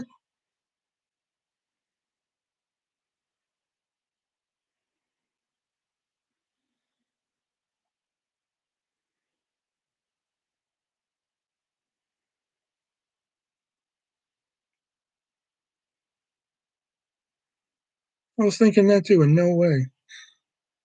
Well, I didn't mean for them to look like dicks, okay? But that's kind of how like our neighborhood was structured. You know, third circle was probably the most popular circle. Can you caress the second circle a little more? No. Third circle was really popular. Like I said, a lot of the kids lived around third circle, and plus, like I said, that was the entrance to the creek. Um, fourth was probably the least popular. Nobody liked going to fourth circle. There was never a time I remember saying like, "Hey guys, we're gonna go hang out at fourth circle." Like, you said you're gonna go hang out at fourth circle. It was just like, why? Is it a fucking dare or something? Fifth circle is just like you have to be bored. You know, like, oh fuck, we're gonna go hang out at Fifth Circle. Like, damn, is it that slow of a day? All right, let's go. Shit. Plus, it was like a huge hill by Fifth Circle too. So, like, you know, if you want to go bike riding or some shit like that. Any vids coming soon? Anything from Hard to Find? Nothing from Hard to Find at the moment. I don't know about vids. Like I said, I just man, fuck, I just get so many fucking ideas, and then like I just get lazy. You know. Um, like I swear, like if I could have like a fucking pile, a physical pile of like just music videos that I want to do, it'd probably be about this fucking high and shit.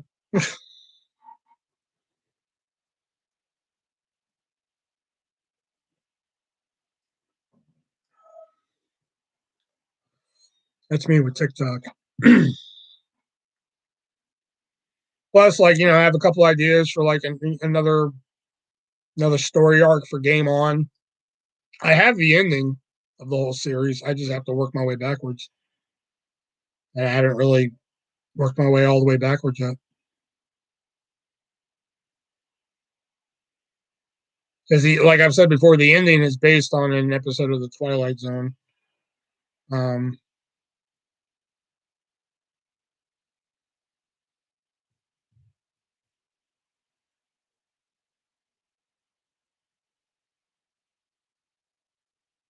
make TikToks yet? Yeah, yeah. When she's on live, I pimp out her TikTok. Her TikTok is Chic by Jack Chic.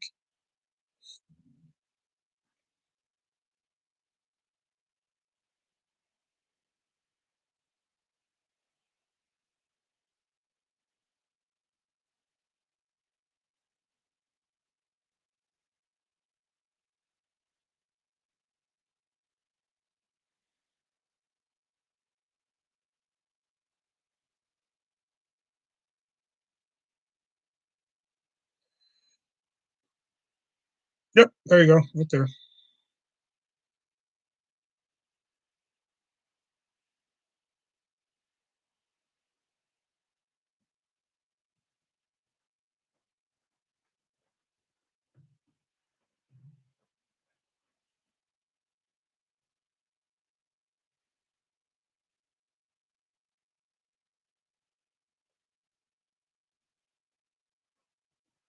I don't think Jax has posted a video on a YouTube since what is it, 2021? So like what, 2013?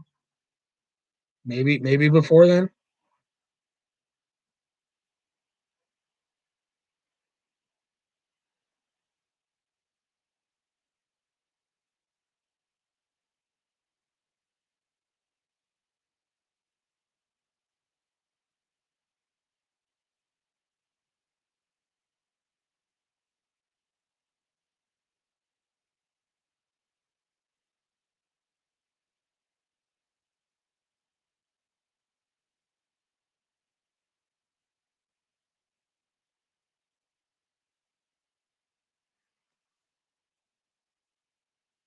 Brett, I swear to Christ,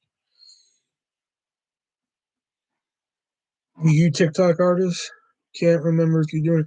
I tried it for a little bit, but then like because I like lip singing and shit like that. But then like half the songs I want to do are not on there, and if they are on there, it's like parts I can't do and shit like that because or it's like a shitty part of the song, and I'm just like, fuck it, never mind, I gave up on it.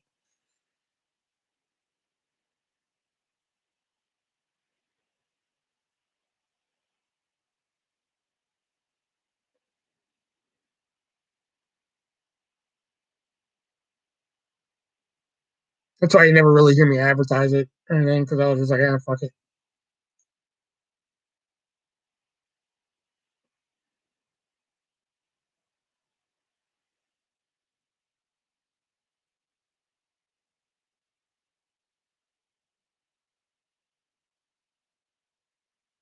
Look on TikTok. I look on YouTube for TikTok food ideas.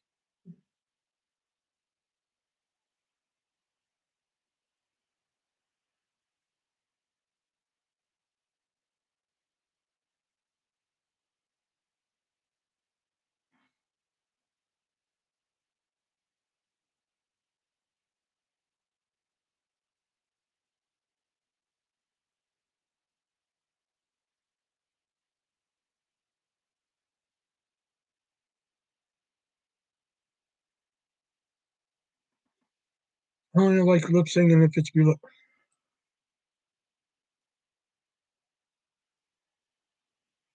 okay, get your shit and get out.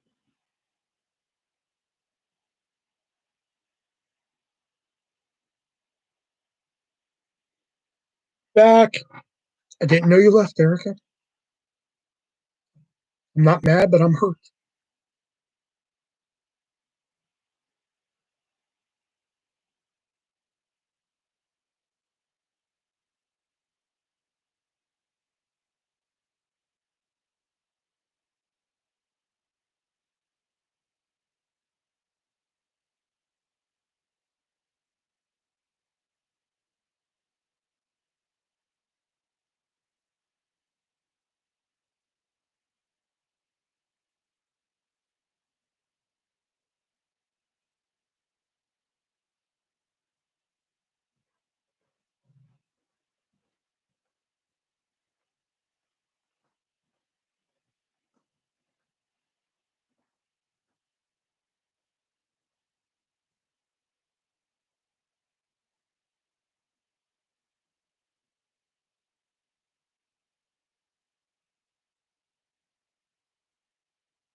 I saw What Movie One's new unboxing, and it was Snore.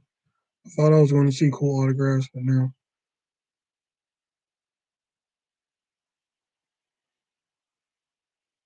Yeah, again, like I've said many times before, me and Brendan are cool and shit like that. But like, I don't watch everything he does. Because like I said, I'm just out of the fucking I'm just out of that fucking DVD shit where it's just like, oh, here's what I got. Oh, like I just fucking got sick of it. Plus I just got tired of getting fucking death threats because of it. I got tired of people saying like, oh, burn in hell rapist because I'm like, oh, I got this movie. Like I didn't fucking stand it. There's only so much a person of that can take. So that's why I switched like all my content and shit. I was just like, now every now and then I'll talk about a fucking movie or like some movie content will pop up, but like not like it was before. It was strictly all movie content with like some sprinklings of other shit in there every now and then. Now it's just now my fucking channel. The best way I can describe my channel is like it's like a fucking Picasso. It's just like you don't really understand what's going on, but if you tilt your head to the side and kind of look at it, it's like, oh, okay. So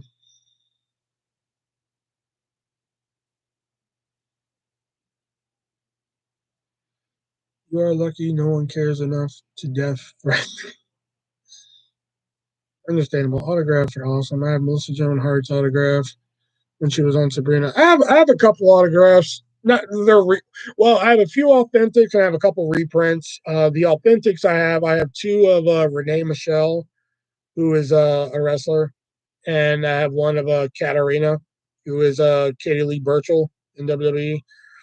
And the reprints I have Tina Fey, Cher, JoJo Siwa,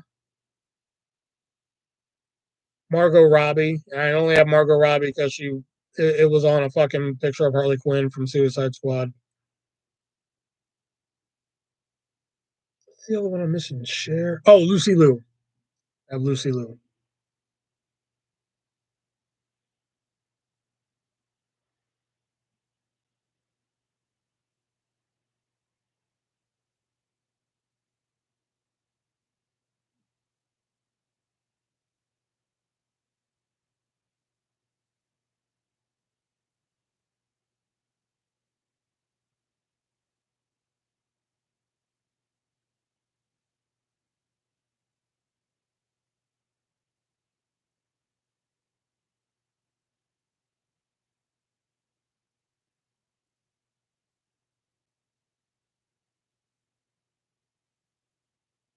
Oh, and I have Jason Mewes. I forgot I have Jason Mewes. That's an authentic one. Brendan actually got me that one. And I have John Waters' autograph. Brendan got me that one too. There's actually a video of him getting me that autograph. My jaw hit the fucking floor. That one.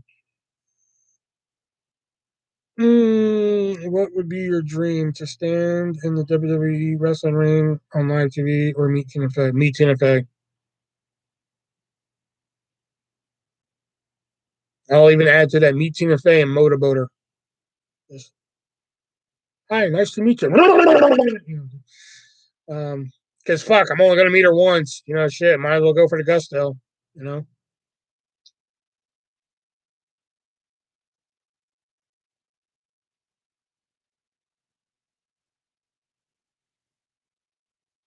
I have Bill Clinton's signature on Epstein's.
I swear, sometimes the shit Brett says, I'm just like, what the fuck do you want me to say to that?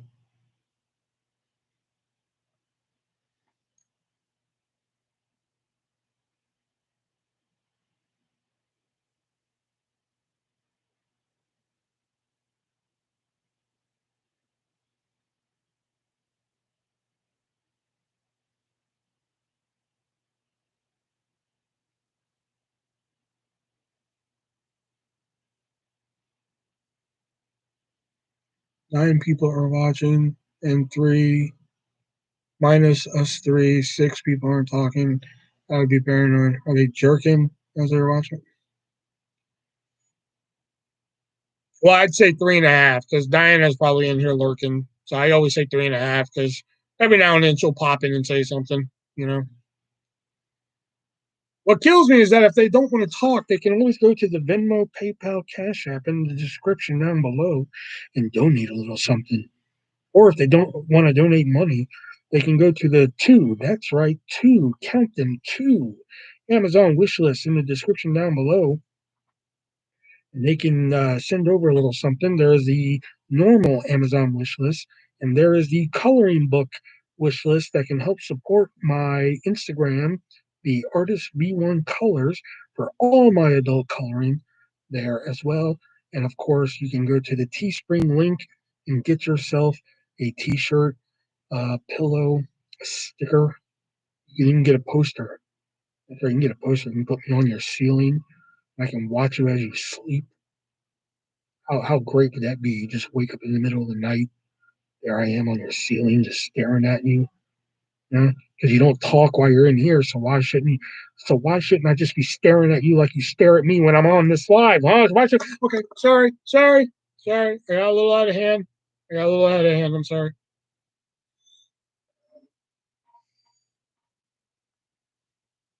I know for a fact you can jerk. God damn it!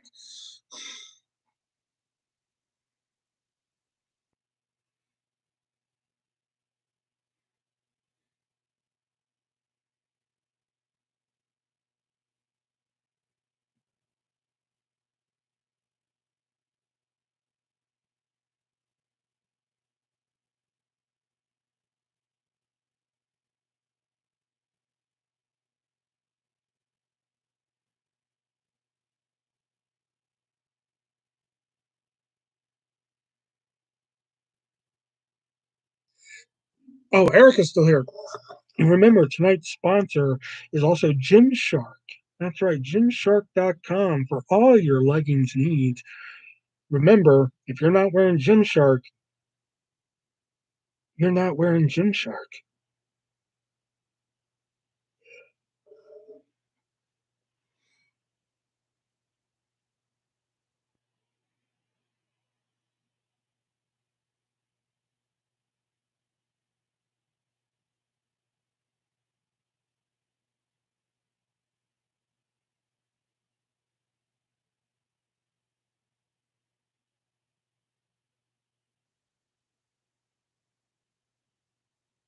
What? What? You have to be proud that you released a book and sold merch. I and others can't say that. When you feel depressed, just remember that you did what a lot of us wish we can do. The merch thing, whatever. That one, like, hey, if you buy a t-shirt, you buy a fucking t-shirt. Awesome, that's cool. I mean, I wish I would have sold more shirts, but whatever. The book thing, yeah, support me. Give me more money. Give me money. The book thing, Gymshark. Tonight's stream is brought to you by Gymshark. That's right. Go to gymshark.com for all your leggings needs. And remember, if you're not wearing Gymshark, you're not wearing Gymshark. The book thing was just, it was something I came up with one time, and it just, I think I mentioned it. I think I mentioned it in the first book. It's either in the intro of the first book, or I wrote it in the intro of the second book. But it just became like, there's a mountain there, might as well climb it. I wanted to see if I can do it. Yeah, the book is fucking riddled with mistakes that I found out later, even though I proofread it 4 times.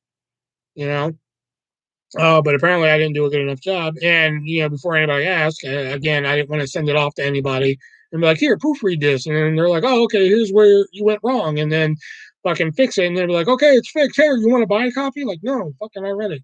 You know, so that's why I never sent it off to anybody. Plus, you're in 2 movies. That's impressive. Actually, I was actually in 4, but we don't really talk about the other 2. And technically 5 if you count my own movie. But the thing that, believe it or not, the thing that I was really proud of, believe it or not, is the Boarded Heart stuff. And again, even though movie chat more is here, hey, what's up, man? And even though Boarded Heart ended up being a tremendous fucking failure on my part, because I'm just like, yeah, board game is artwork. Who really thought that was a good idea? The reason why is because when you know, people were just like, oh, the artist, what are you an artist of? You know, and I'd have to sit there, you know, and then they give me this look like, oh, okay, weirdo, you know. So when the first piece I made for Boarded Heart was a chessboard, because my friend was like, oh man, I think a chessboard piece would be really cool. So I kind of used that the test out, and like I mean, I charged her basically nothing for it, you know. And I said basically nothing because, you know, I did charge her something. I charged her $3 for it, which was essentially the price I paid for the chessboard. I didn't charge her fucking labor, material, all that shit that I eventually did later. And that's what really made me proud, because the second she handed me that $3 and I gave her the piece of art, that's when the artist's name was no longer just a fucking wrestling thing. It was actually real. I was finally a fucking paid artist. You know, I was a paid abstract artist. You know, and that was a very proud thing to me. You know, because I mean, I even sold other pieces. I sold a couple other pieces and shit for some decent amount of money. You know, not like, you know, fucking live in a mansion type of fucking money. But I mean, like, you know, I mean, one dude paid $35 for a wrist piece. One of my friends paid $60 for an Elvis board game piece. Um, I sold 2 Clue pieces at the convention I was at. You know, I mean, yeah, I have plenty of fucking pieces still laying around the house that I wish I could get rid of, like my Winopoly one. Oh my god, I wish I could get rid of that piece. Oh, it's so fucking good. I spent so much time on it. Anyway, that's the point. But out of everything, that's probably, you know, other than the kid being born healthy and shit like that, that's probably one thing I'm really proud of, is that, like, I was able to stop being able to use the artist as a moniker, and it actually became real. You know, like, I actually became a paid artist. Somebody paid me money for my art. The book thing, cool too. The fact that a lot of people actually came out and actually bought a copy of the book. Yeah, they didn't fucking read it all. I think Tony's the only one that I know that read it all. You know, um, you know, that was fucking cool, because, like, I actually made a tiny bit of profit on it. Not a whole lot, but a tiny bit of profit on it and shit like that. That was pretty cool. I mean, I pretty much made back the cost that it took to print it, and such like that. You know, and then I made a tiny little bit of profit. You know, I still have a couple copies left. You know, but that, you know, the being able to sell art and making the whole artist thing like a reality, I was just like, that's something I really like to, you know, quote unquote, hang my hat on. You know, you were in movies. Yeah, yeah, I was actually in 2 of them. I have an IMDb credit, 2 official ones that are on IMDb, Out and About 1 and 2. I was in 2 short films called Broken Heart 2. What was the subtitle for it? These were horrible fucking movies, and they're not even on YouTube anymore. I forgot what the second one was called, but the third one was Broken Heart 3, The Final Fight. Oh, Streets of London. That was the second one. Broken Heart 2, Streets of London, and Broken Heart 3, The Final Fight. I have, like, quick little cameos in those. I even have a writing credit for the second one, because the guy sent me the script for the second one, and I straight up told him, I was like, listen, I don't mean to offend you, but, like, I would never say this shit. this is. I mean, I pretty much told him like this is horrendous. You know, so like here, I rewrote it. I rewrote what I would say, and he was like, "Oh, okay, this is good. This is good. You filmed it." So I filmed it. Third one too. I did the same thing, but I did a little less in the third one because like some of it actually came off okay. But the third one, he pretty much gave me a script and I tossed that shit aside. I was like, whatever. I went to work on that one. And the movie that I did a documentary called "Destined to Fail: My Lip Sync Battle Journey," and it was about the Did you at least? Yes, I do have a copy of them. Yes, I do. That was a story in and on itself because of Rat. Because when we did the second, because it was the second, it was a trilogy. So there's Broken Heart 1, 2, and 3. And when I was in part 2, he did 2 and 3 back to back. And when he did the third one, he was like, "All right, well, since it's the third one, everybody's gonna get a T-shirt, a copy of the soundtrack, fucking a copy of the movies, like fucking, fucking the Lost City of Atlantis, the Holy Grail, like all this bullshit, right?" So when the movies were done and shit, I messaged him one day. I was like, "Hey, just like when am I getting my like fucking package and shit?" He straight up messaged me. It was just like, "Oh yeah, there wasn't a lot of packages like I thought. So like, he essentially basically said like Gabe's more popular than you, so I gave him the last one." And I was just like, "You fucking rat bastard! You said everybody was gonna get one. Everybody who was in your movies was gonna get one, which I was pissed about. I was just like, fucking, I hated your first movie. That's how I got into the second one by giving him a fucking critical review of the first one, you know? Um, so then like the fucking had a Freddy marathon tonight, 1, 2, 3. Hey. Well, not bad, except for part 2. Um, so so finally he was just like, "Fine, I'll send you a copy of the movie, but I don't have any more shirts or anything like that." Like, fine, fucking whatever, send me the goddamn movies.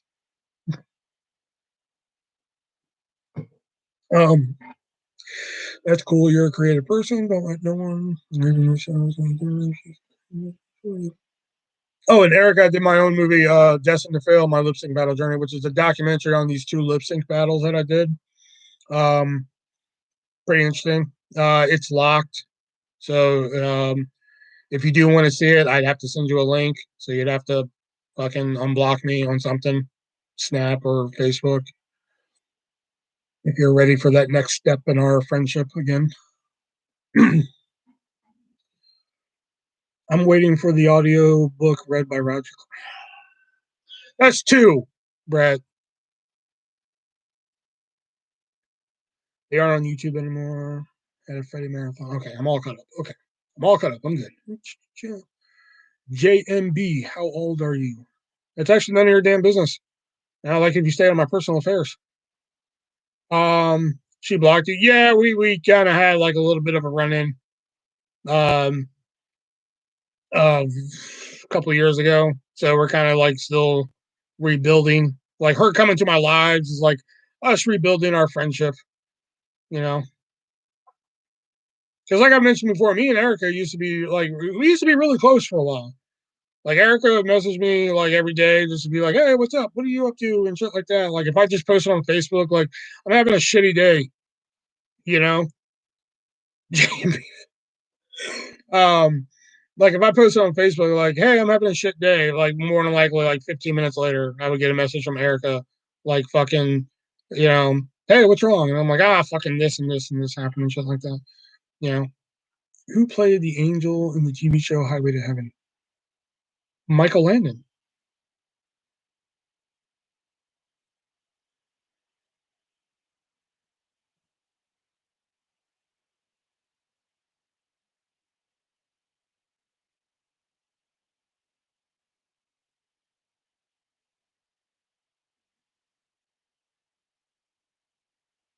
Oh, see, now we're doing TV trivia and shit. That's what I'm talking about.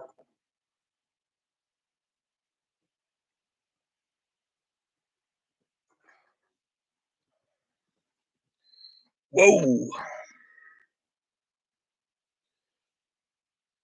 Was that the only for artists or all of us? Oh, and WWE. Oh shit, bring it.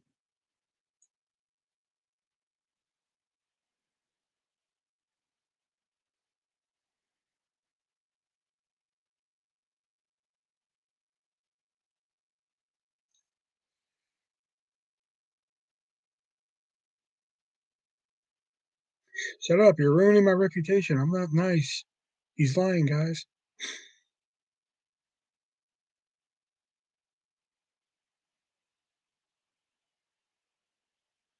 Well, okay. Well, here. I'll make it better, Erica. And then I was a dick because, long story. I won't go into the whole story, but there was a party that I was invited to, and I kind of confronted Erica about it like a month later. And she was like, "You're coming to me a month later after all this shit? You couldn't come to me the night after?" And I was like, yeah. And that kind of put a rift in our like fucking friendship and shit. Like she didn't come to me every morning and shit and say hi and shit like that anymore. It was kind of just like, hey, what's up? And shit, there was nothing there anymore and shit. Um, so and then fucking the other incident happened like years later. So like I said, we're still rebuilding. We're still rebuilding here. But like I said, Erica, if you want to see it, if you want to see the documentary or Out and About 1 or 2, I'm only in Out and About 1 or 2 for like a minute or so. So if you want to see those, just let me know. Who did Hogan face at SummerSlam 1990? That would be Earthquake.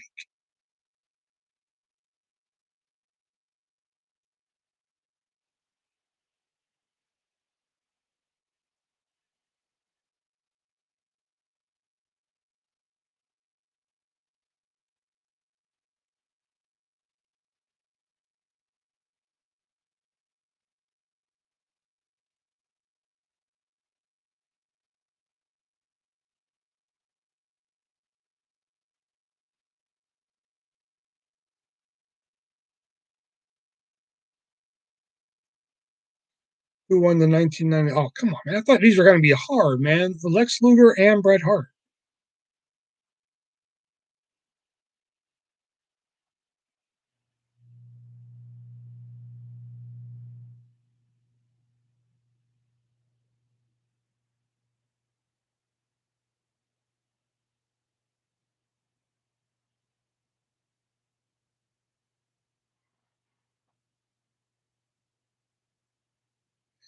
I'll go on Facebook after the live.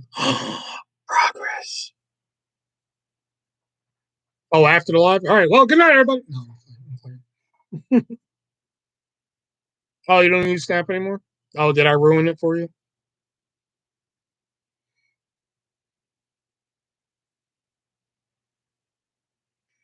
He played Hans Gruber in Die Hard.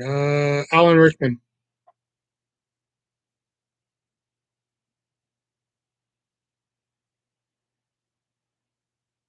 How did the great Kabuki spit out the agreement? Got me. I don't know yet.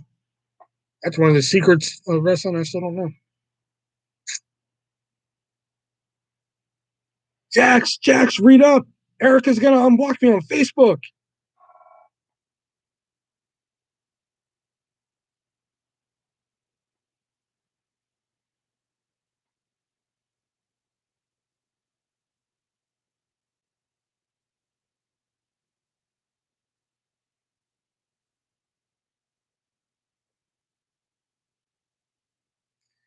Who is DX's insurance policy? That would be, or will I? You tease. That'd be Rick Rude.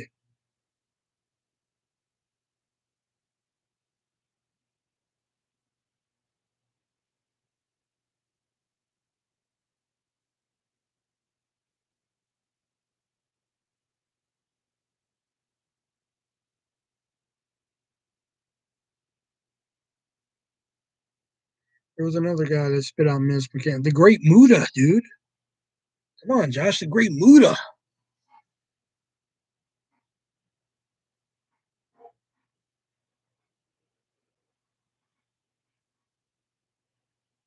Muda, Tajiri spit out Miss. Asuka in the last few years has brought back the Mist, but with COVID, can't really do the Mist right now. Who voiced Chucky? Steven Dorff and Mark Hamill in the OG movie. Oh, okay, Steven Dorff.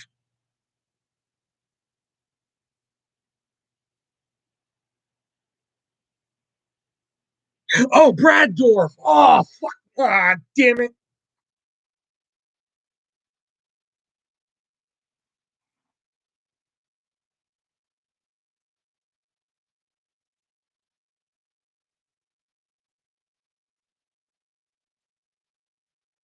I'm ashamed of myself. I deserve it. I deserve it. I deserve it. I deserve it.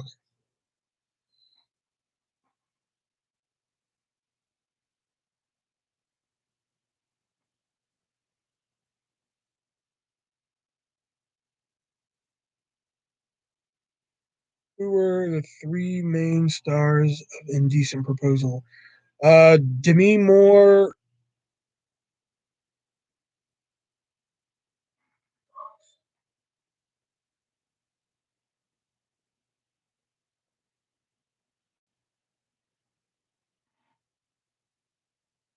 Yeah, that's it. Woody Harrelson, Demi Moore, Robert Redford. Yeah. I was thinking Woody Harrelson, but I was just like, wait a minute, what fucking he was in Kingpin, but I forgot they parodied that in Kingpin. I forgot.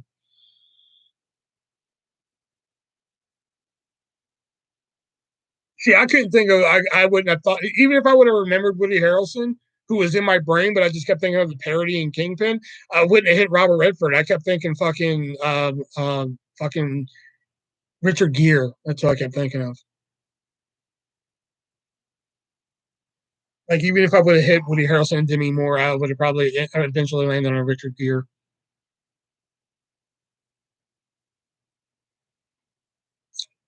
Woody was obsessed with Twinkies, dude. Really? You didn't think a fat guy would know that one? You mean Daddy? Oh my god.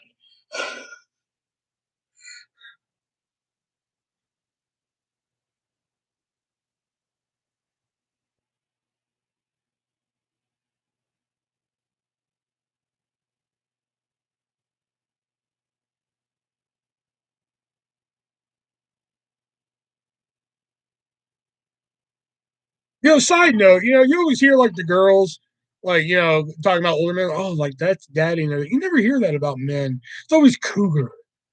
Like it's a cougar. You never hear like, oh, that's mommy.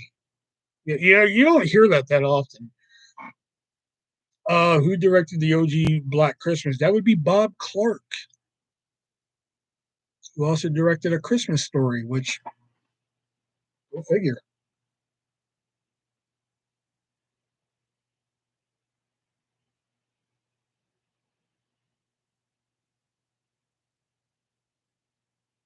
I've been called mommy before, really. But I'm talking about like when it comes to like older, older men, like daddy, like shit like that. You never hear that really referred to as like older women. You know,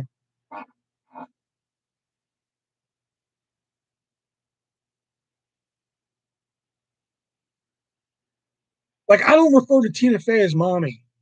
Oh, that's mommy. No.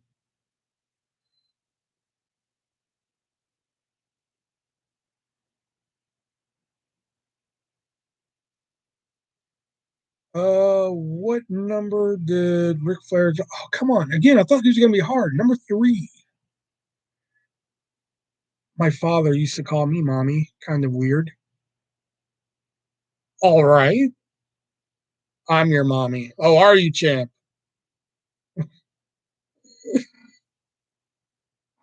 I don't usually say daddy either. I was being ironic.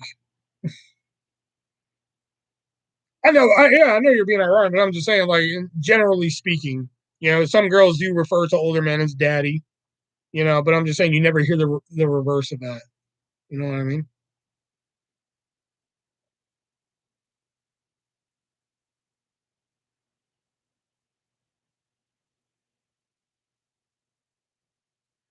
Who had hits with Forever in Blue Jeans and America?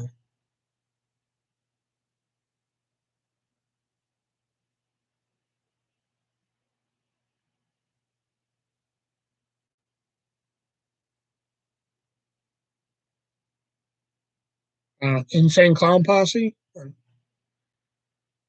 Oh, no.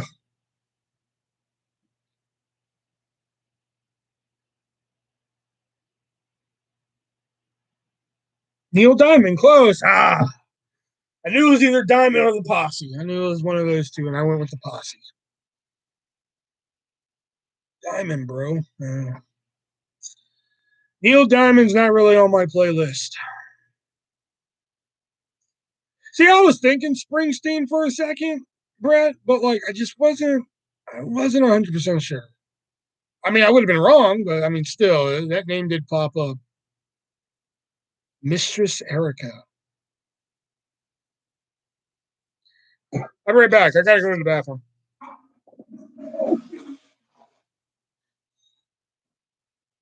I think I just broke my finger. I hope that joke was worth it. Fuck.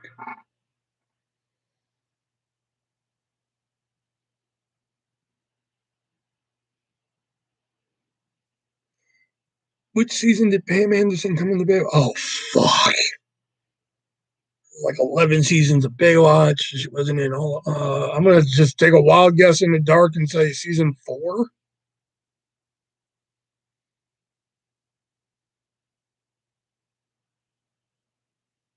Three. Damn! Off by 1. Fuck. I thought she would have came later.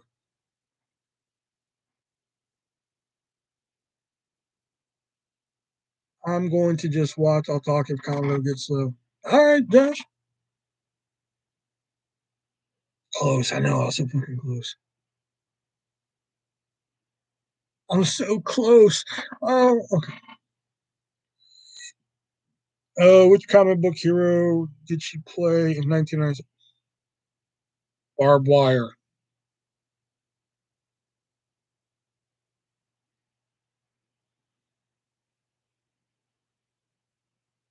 Is that really 97? I thought that was like 95.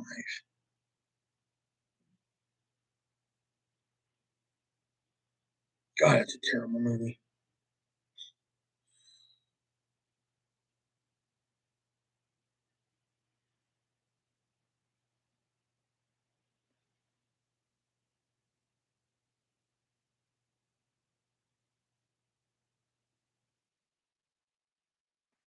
I will contact Attorney General if you do not stop.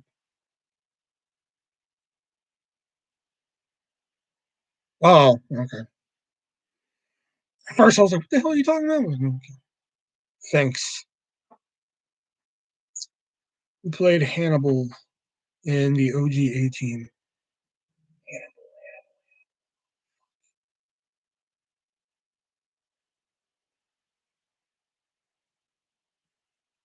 The only one I know is Baracus, and that's Mr. T. Who the fuck played Hannibal? I don't.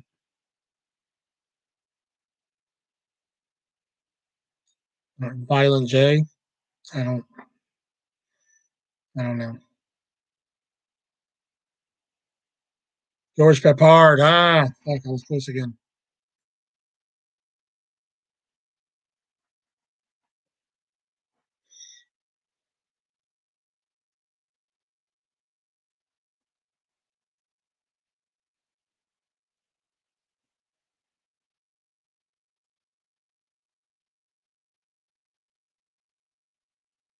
A-Team is not a show that I really watched. I just know of it because of I pity the fool, and he never really says I pity the fool in the show. Nice little fun fact. Go watch the A-Team. He never says I pity the fool in that show.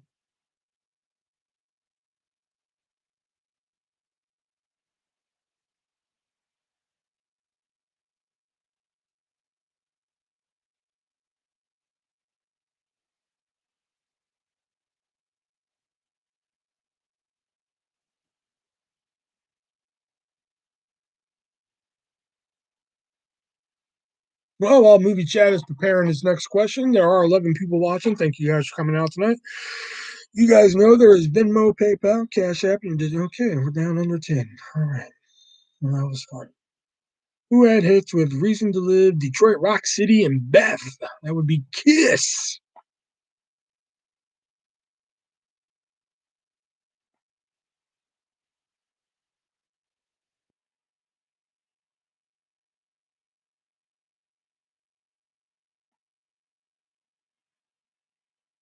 These two people were just like, oh, he's starting to do that pitch. We're fucking out of here, man. We're fucking leaving. I don't want to hear his stupid pitch. I don't give a shit.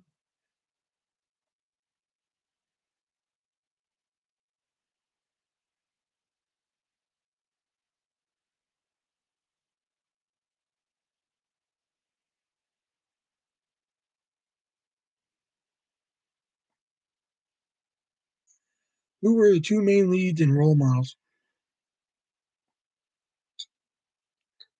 Paul Rudd, Sean William Scott. Sometimes I think you just do this to insult me. Like how can I insult his intelligence? Who were the leads and role models?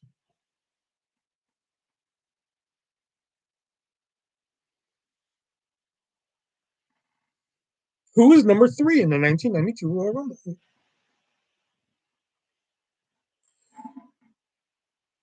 She's a rotten recipe stealing bitch, Doris.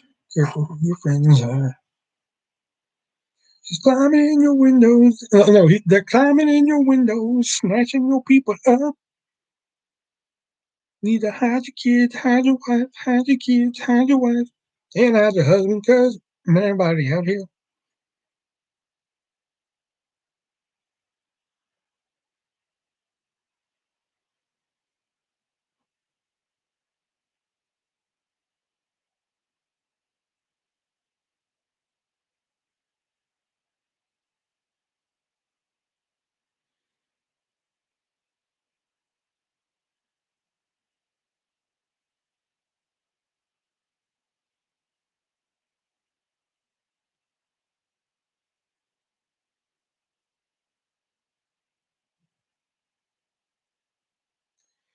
I made a status saying I was trying to figure out which profile to message. Yeah, I saw that. Then I sent him the GIF. We gonna find you. We gonna find you. For everyone, who were the two stars in the 1990 movie Defending Your Life?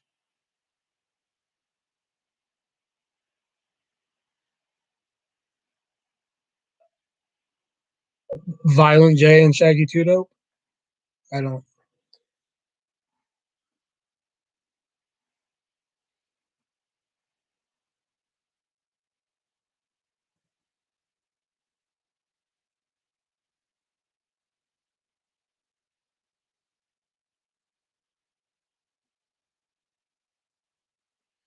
He's always in jail on one or the other. Yeah, I have a friend who's always in Facebook jail too. I swear it's like every time she gets back from Facebook jail, she'll be on for like a day, and then it's just like, oh, she's back in Facebook jail. I'm like, what did you do? Who post? Who created the War Games WCW match?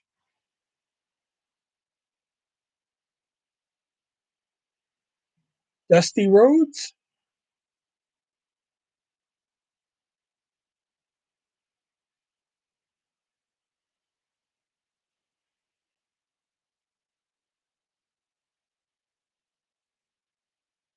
Oh God, I don't know why, but like after I said Dusty Rhodes, I was like, why do I think it's Arn Anderson?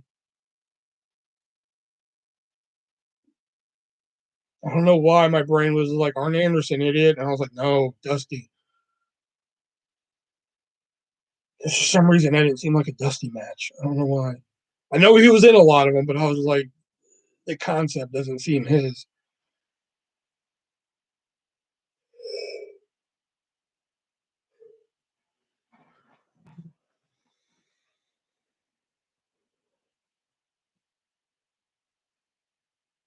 Albert Brooks and Meryl Streep. I never even heard of that movie.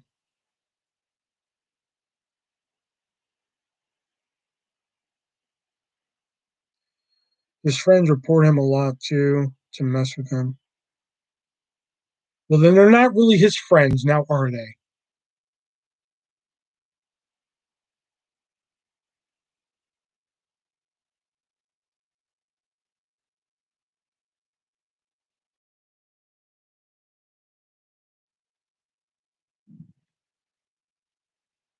Who had hits with Another One Bites the.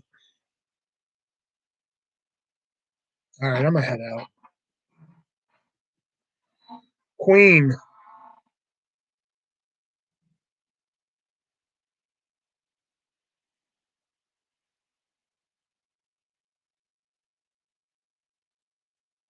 No, ever since that one incident, I unfriended him, and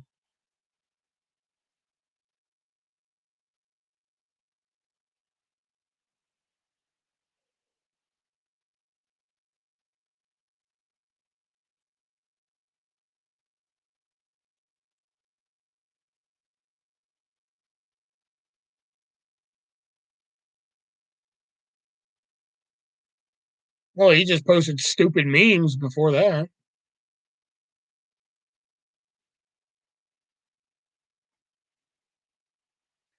Who played Mick Crocodile Dundee? That would be Paul Hogan.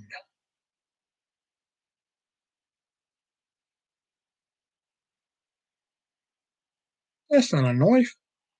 Now that's a knife. Australian dude.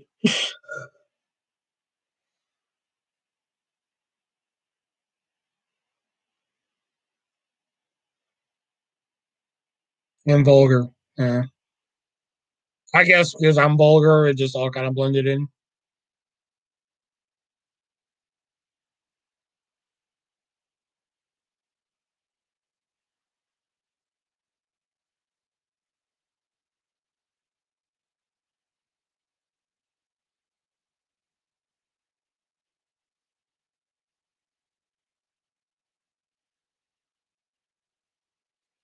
What newspaper did Clark Kent work for? Daily Planet.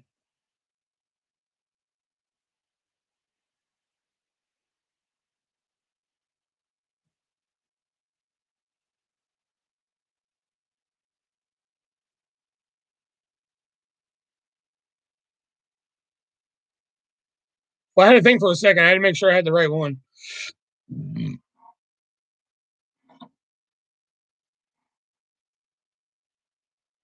And thank you, 10 viewers, for watching. Because remember, there's Venmo, PayPal, Cash App, and description down below. Okay, never mind. That's twice that's happened now.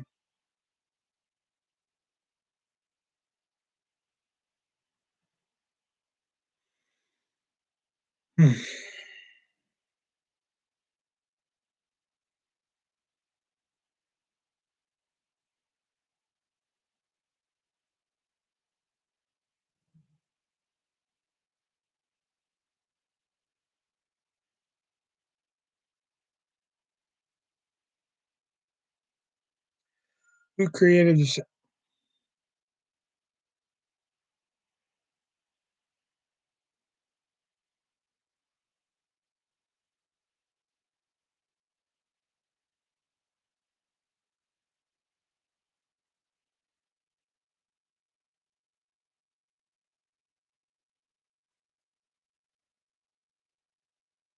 Let me ask you a question back. Who created the Earth? Yeah, I know the answer, but the fact that you would ask that, Matt Groening.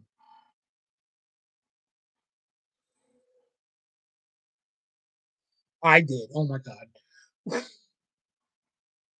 Hey, they're back. And remember, there is Venmo, PayPal, Cash App, description down below if you guys want to help a brother out, anything like that. Every little bit helps. There's also a Teespring link. You guys want to get yourself some artist merch. Every little bit helps there too. There is also the Instagram for my adult coloring. So if you guys want to go over and check out some adult coloring pages, there's some good work over there. And there is also two. That's right. Okay, never mind.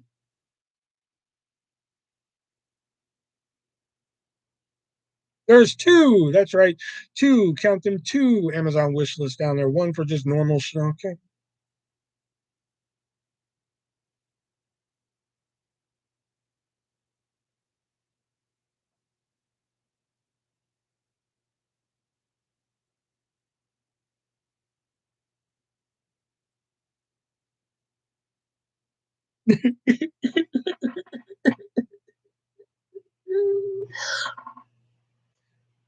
What is X Pac's real name? Sean Waltman.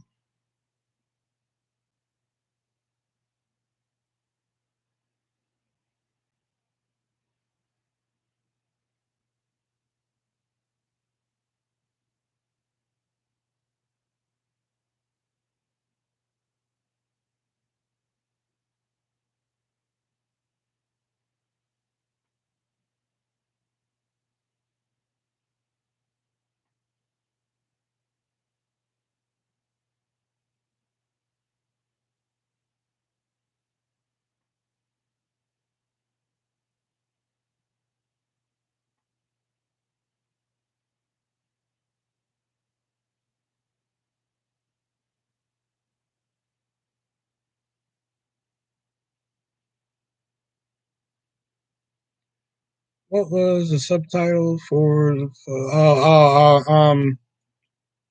God, it's my favorite one too. Police Academy 4.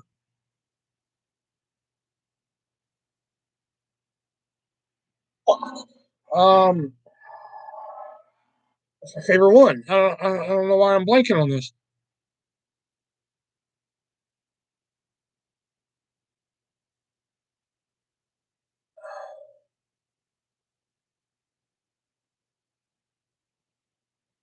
Miami Mission.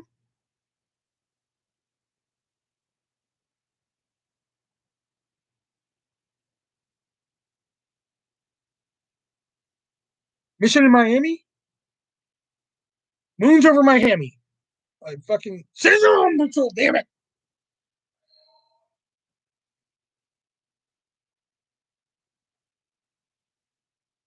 The fifth one's the Miami one, isn't it? We're thinking of 5. But the fourth one is my favorite one. I just thought the fourth one was Miami for some reason. I don't know why. 5 was Miami. Fuck. Moon's over Miami. Oh, shit.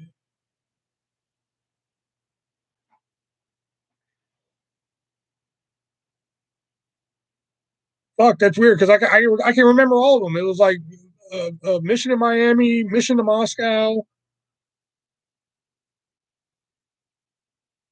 Okay, no, I can't. Never mind. All right, because I don't remember. Oh yeah, the wait, no wait. Second one was the first assignment. The third one was okay. No, I don't remember them all. Okay, good. I'm glad I don't remember them all because I've been pissed if I could remember them all and not the fourth one, which is like my favorite fucking The Police Academy movie.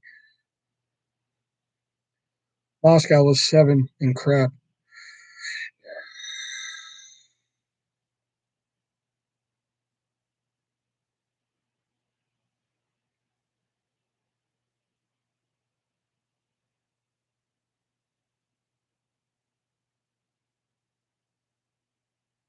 I'm laying my head down.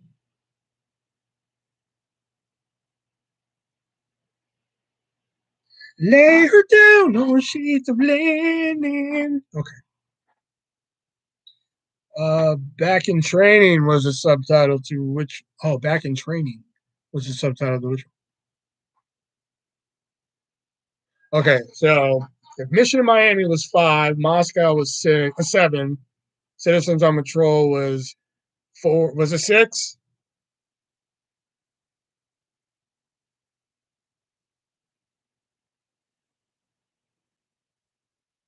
Oh, then it was 3.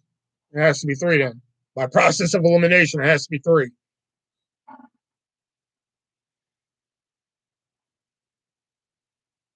14. Yeah, 3. I was about to say by process of elimination, it has to be 3. Yeah. And what the fuck was 6?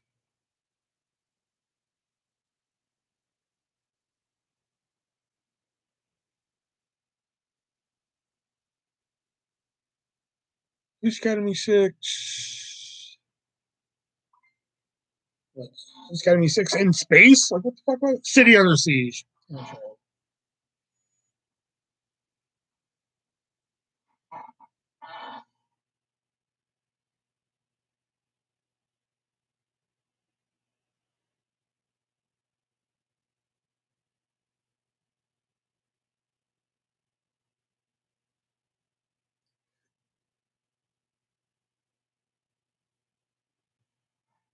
It's been a while since I watched the Police Academy movies. I gotta sit down and rewatch those again. I used to watch the live action show that TBS did. Holy shit. What year is Back to the Future Part 3 mostly set in? 1880,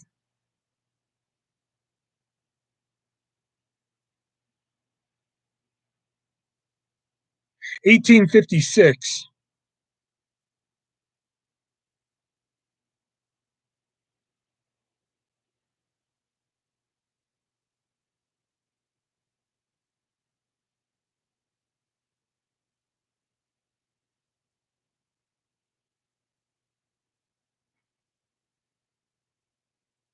Shut up, Fred. 1885. I thought it was 100 years from 1956.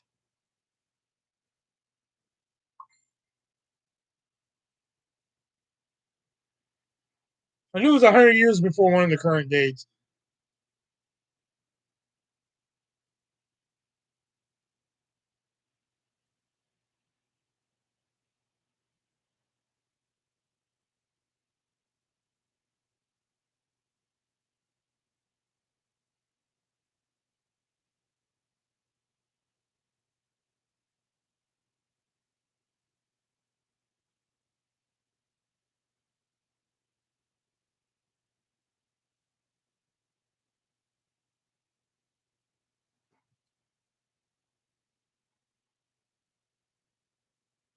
Who was closer?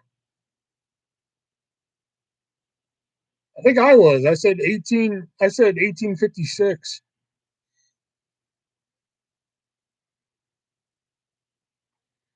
I'm not good at math. You seriously asking who was closer when you said 2019 and I said 1856 and the answer was 1885?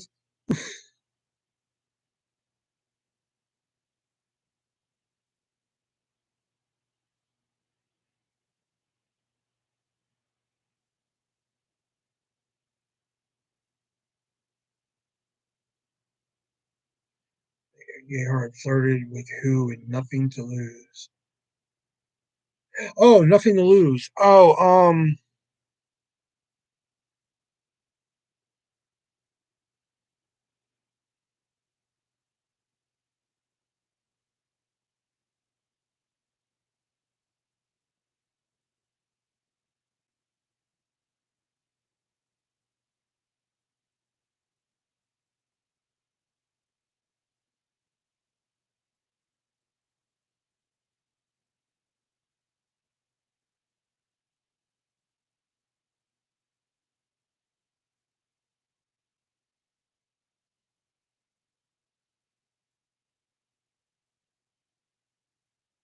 I never saw Grosse Point Blank. So I was like, was it Tim Robbins?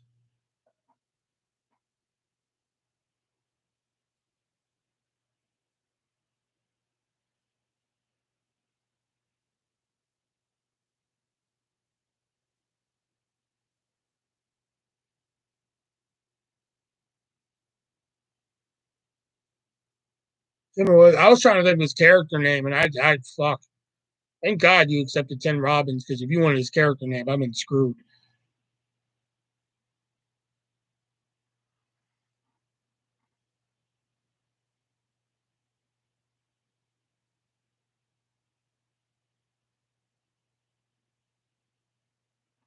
Nick Beam. I prefer his brother, Baskin.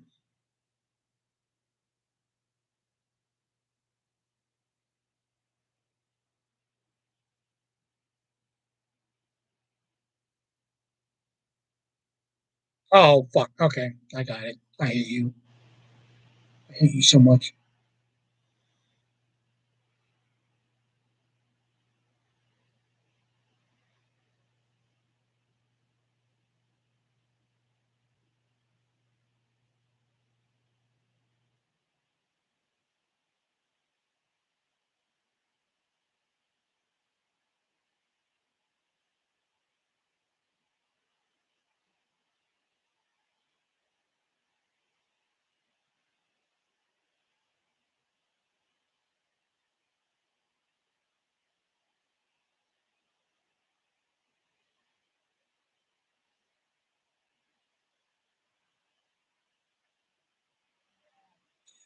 Jason Priestley was in which 1993 movie? Obsessed with Marilyn Monroe.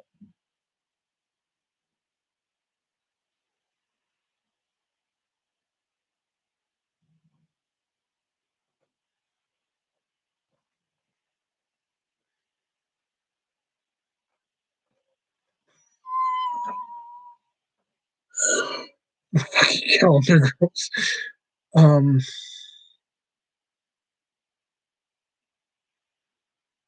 Oh, really? No Way is almost right.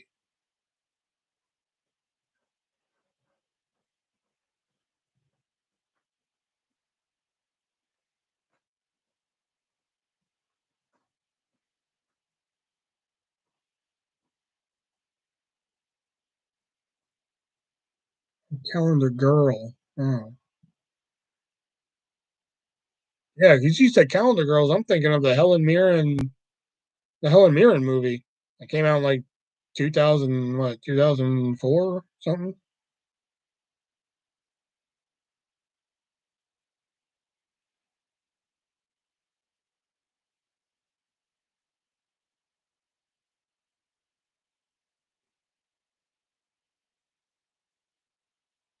You're strict, but I respect you for it.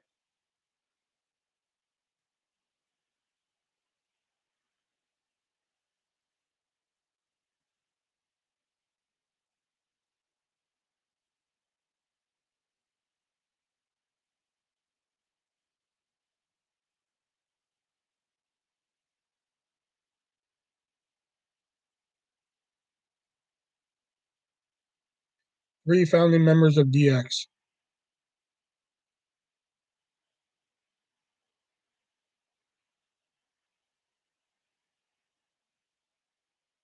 How can I insult artists this time?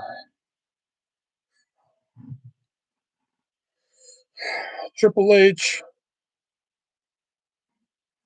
There's that look. Triple H, Shawn Michaels, China.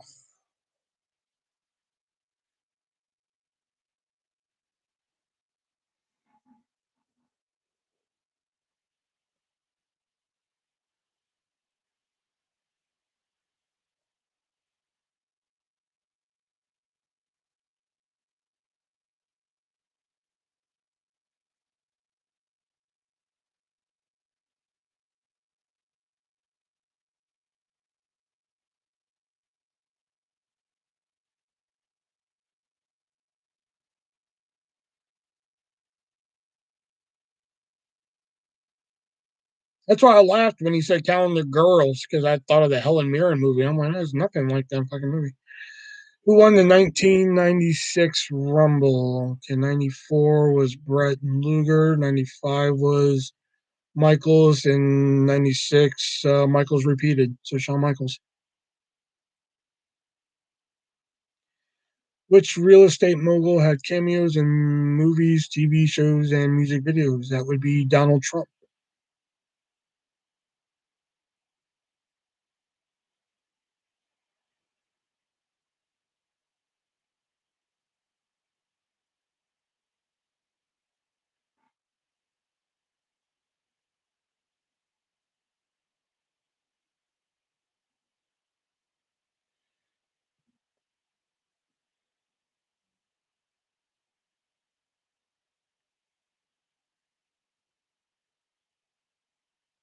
I know when I was rewatching Drew Carey show a couple months ago, man, I forgot that Trump was in an episode of Drew Carey show.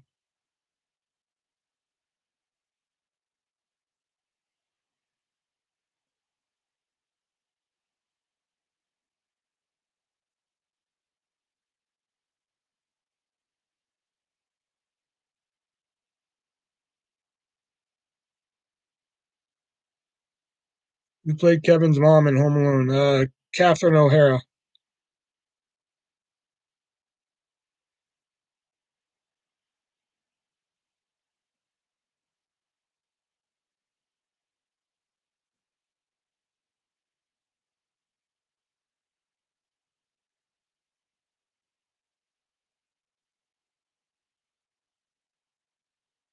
That was a cool one. Well done.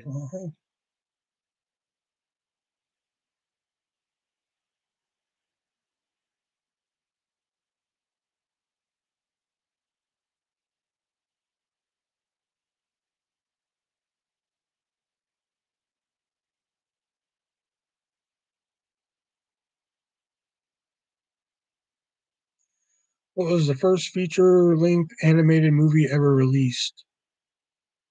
Snow White and the Seven Dwarfs.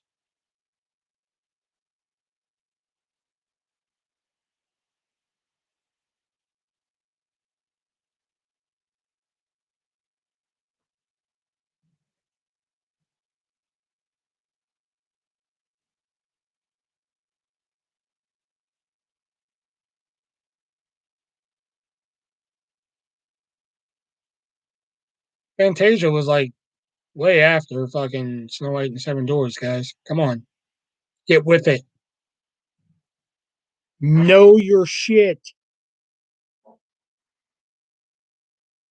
Listen, y'all come to the Artist V1 live and shit and want to know movies. Y'all can't be in here acting like a bunch of retards with fucking humping a doorknob and shit. Y'all can't be in here asking like what the first full length animated movie was, saying shit like Fantasia. Y'all can't be doing that kind of shit in here.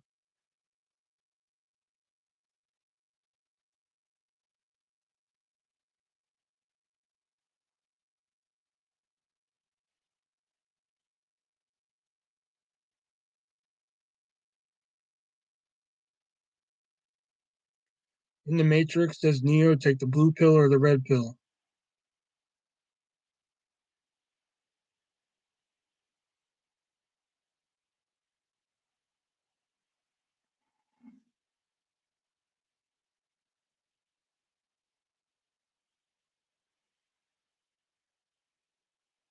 Blue pill?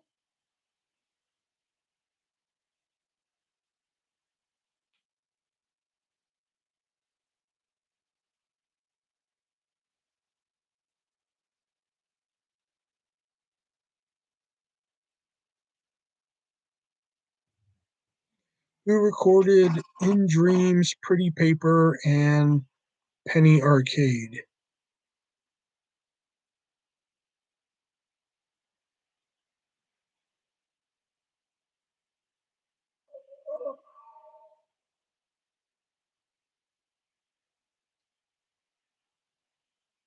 Insane Clown Posse?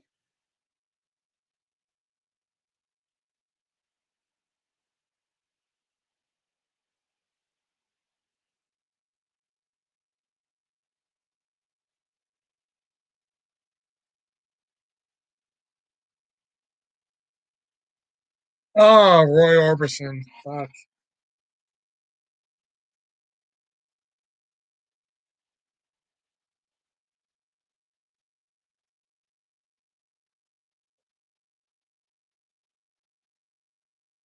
Oh, Roy Orbison, fucking Insane Clown Posse, same fucking thing. Whatever.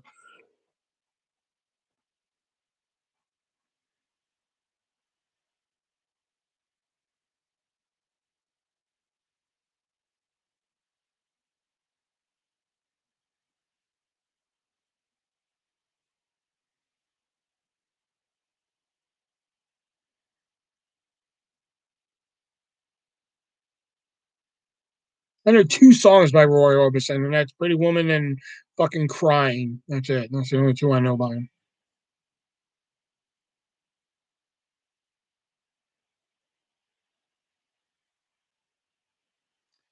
What flavor Pop Tart does Buddy the Elf use in the Spaghetti and Elf? I hate that fucking movie, so I have no idea. So I'll take a wild guess and say strawberry.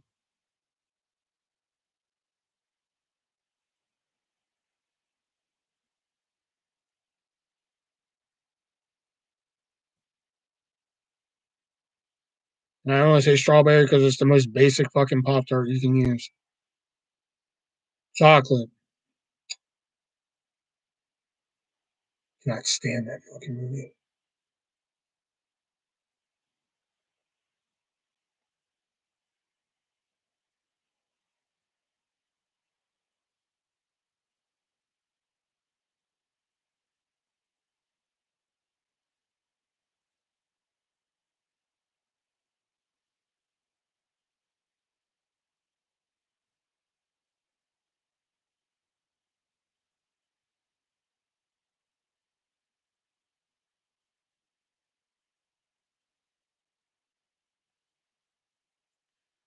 I'm here, but not.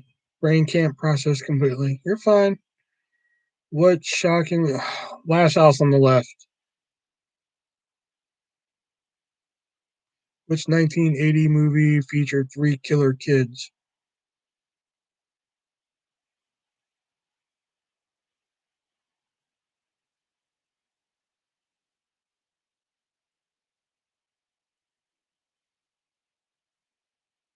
1980 movie featured.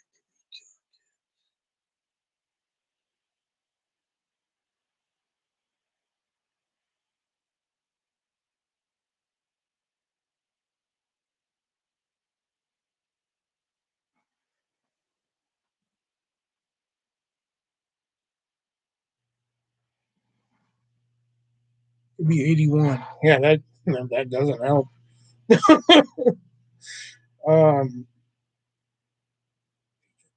Killer Kids.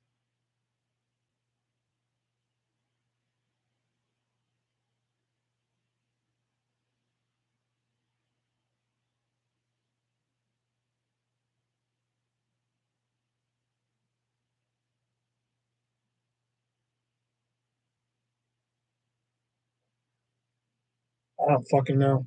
I don't know. I can't even think of like a bullshit guess.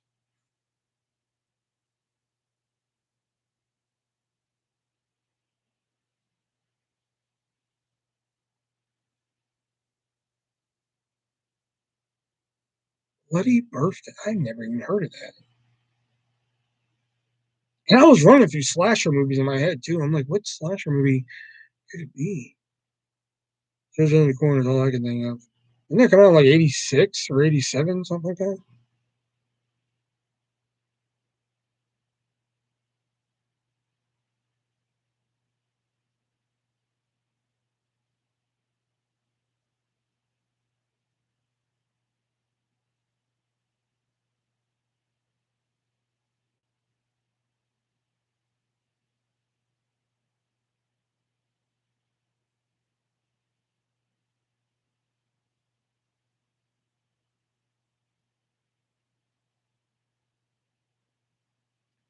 What pop vocal group performs at the wedding and bridesmaid?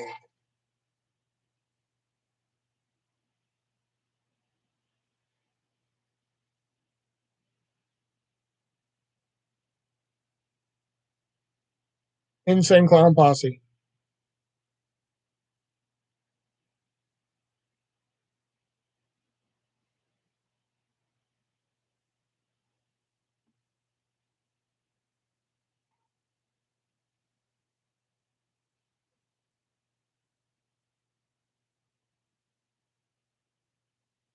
You're throwing me off with. See, you threw me off with fucking pop vocal. You would have just said like what pop group or some vocal group or what fucking threw me. Yeah, Wilson Phillips. Fucking hold on. Things can go your way. Hold on for one more day. If you would have fucking said, if you would have said like, what song do Harold and Kumar sing in the car? I would have fucking nailed that one right out of the park. Who played Jerry Dandridge in the OG Fright Night? Haven't we established like 8 times, movie chat, that I have not seen that fuck movie? You keep asking me questions about that movie and I've never seen it. I don't know. I don't know. I don't, I don't know. Violent J? Is it Violent J?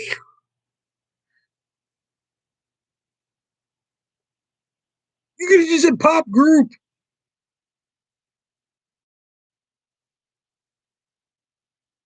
I don't know why, but the vocal is what threw me off. I don't know why. It was a pop vocal. I'm thinking like Pentatonics or like fucking the group who sung the "Where in the World's Carmen Sandiego" song.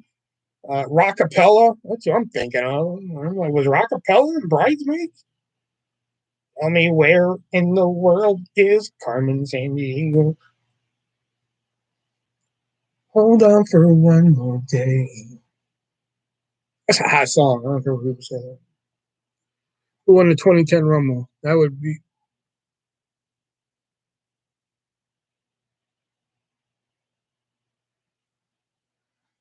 Hold on. Let me process this. So 2008 is when. Yeah, 2008 when Cena came back and won. So the next year is when Orton finally won his.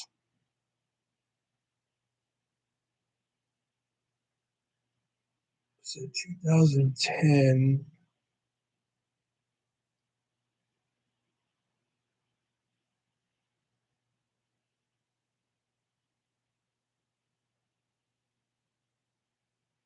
No, it's too early for Sheamus.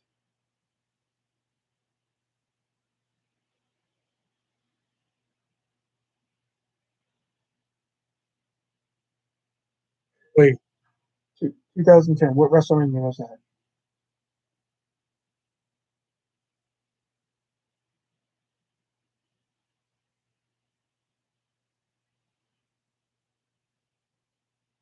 This year it's WrestleMania 37.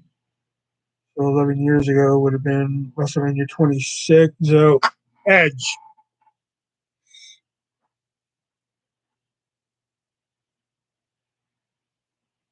Told my mom today her chicken sauce was fire, and she was bam, there it is. That's what I'm talking about. Oh, was it fire though, or you just wanted to confuse her?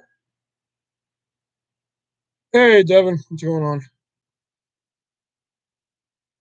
What's the name of the dance near the beginning of the Rocky Horror Picture Show? Please leave. I don't know. Is it the time warp?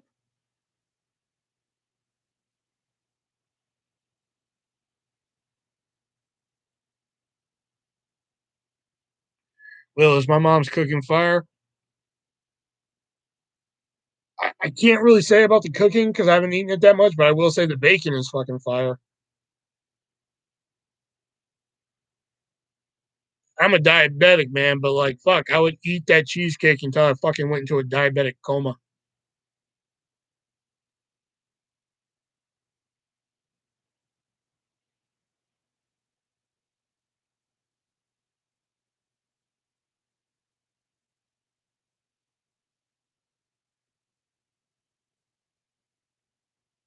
It'd probably be the one thing I would knock over Jackie to get to. Jax could be there nude.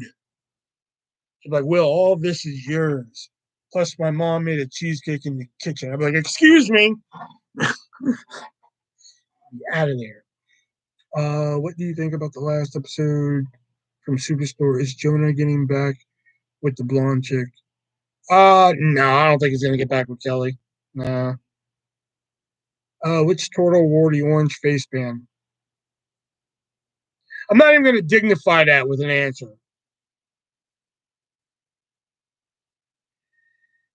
Jax, can your mom make powdered donuts? My favorite. I'm sure she could.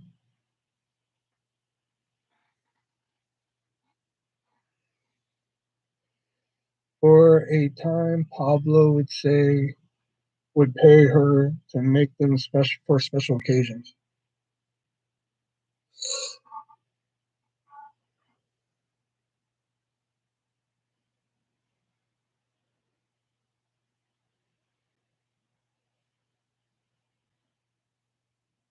Like I said, there's not a lot of shit that I would push Jax out of the way for, but I don't know why else would they bring her back. I don't know. Last season, probably bringing in some other people and shit. You know, who sucked off President Bill Clinton? I don't know. Everybody. Um, Hillary Clinton and Monica Lewinsky.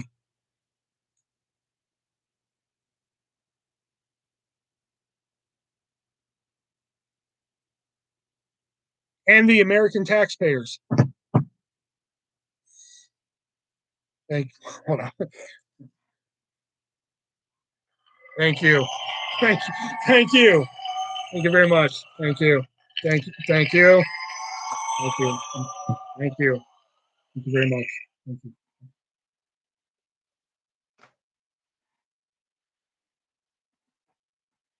And your mom? And little kids. Bill loved them, says Epstein.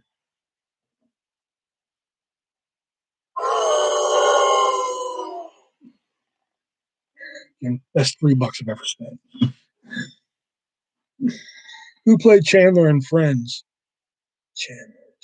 So Joey was Matt LeBlanc. Chandler. Oh, fuck. Was it Matthew Perry?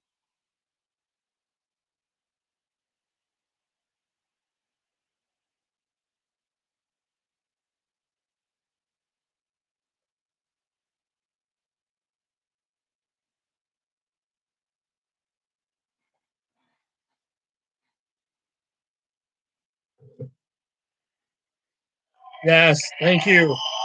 Thank you. I know. Thank you. Thank you very much. Thank you. Thank you.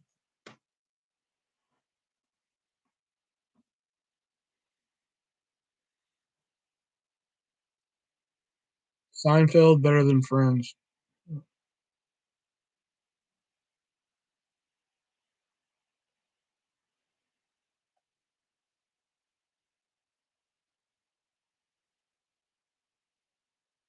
Corner Gas better than both of them. For free on IMDb TV.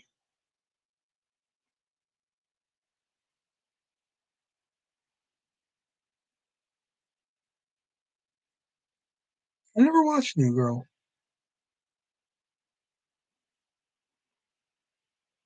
which is weird because I like Zoe Deschanel. Which 2004 pay-per-view did HBK face Kane?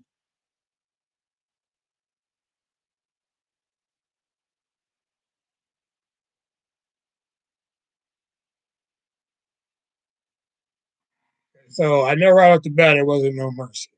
I know that one. 2004 pay-per-view did HBK face Kane. All right. So it wasn't No Mercy.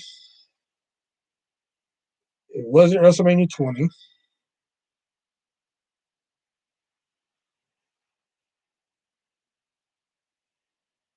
It wasn't. Oh no! Wait a minute.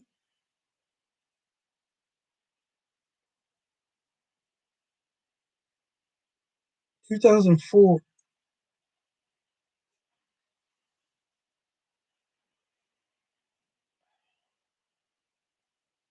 I'm going to take a wild stab in the dark here. Because if I got the right year, it could be 2003, though. You know, now I'm thinking about that could be 2003. I'm thinking Bad Blood, but I don't think that's right. I was thinking that was when Triple H went up against Nash. And also had the Fatal 4-Way with Gail Kim, Victoria, Lita, and Trish.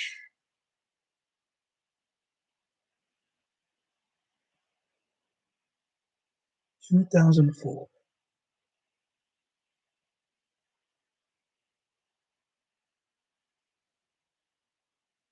Okay, so at the top. All right, let me process this. So they were both Raw superstars. You're on the right. You're on the right-ish lines. Okay. So at the time, they're still doing brand-specific pay-per-views. So we can get rid of like fucking. We can get rid of like Vengeance. Vengeance was a SmackDown pay-per-view. Um, uh, they used to alternate too, because I remember Judgment Day being a Raw pay-per-view, then it became a SmackDown pay-per-view.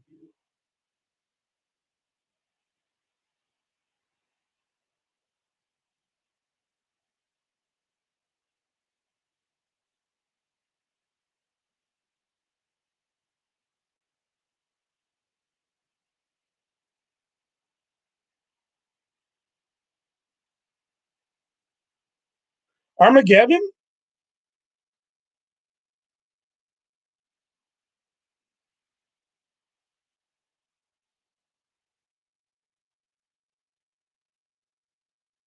Unforgiven, damn!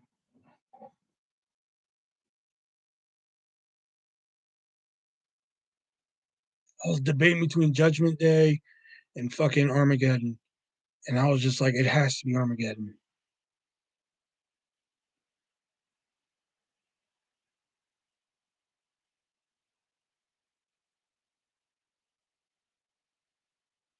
Fuck, and I had to go a long way just to get the fucking Armageddon. I had to go a long way just to get to that. Yeah. I think that's the first wrestling one you stumped me on tonight. So the only wrestling one you stumped me on. Whew.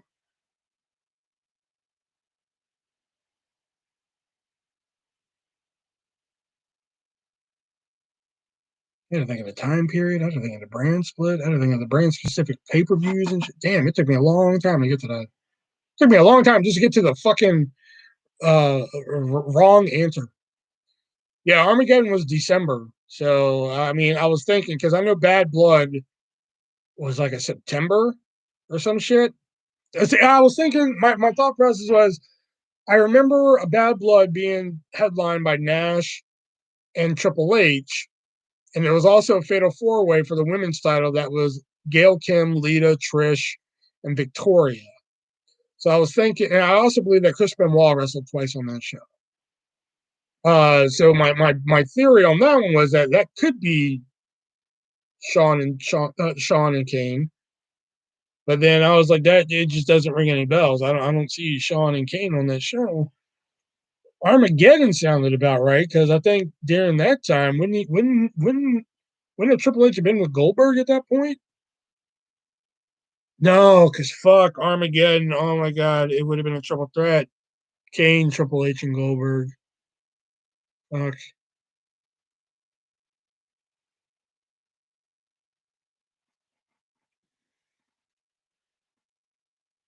Yeah, I could, like I said, I could be off on the year. I think Triple H and Nash was 2003. I could be wrong.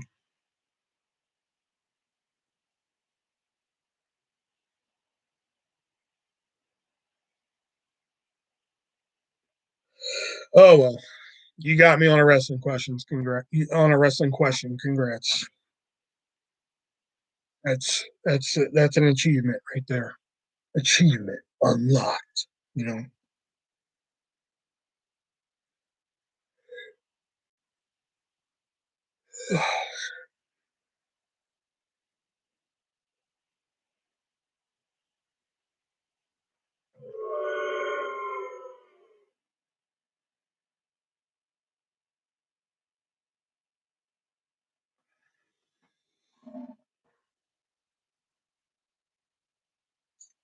Who was the first person The Rock used his "It doesn't matter what your name is" gag? Three people popped in my head.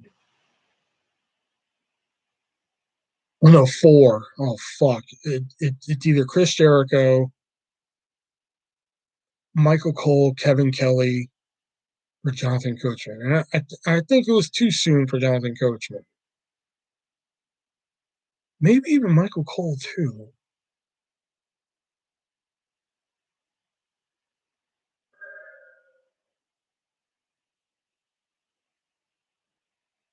I don't think Jericho would have been the first one though. I'm pretty sure it had to be somebody backstage.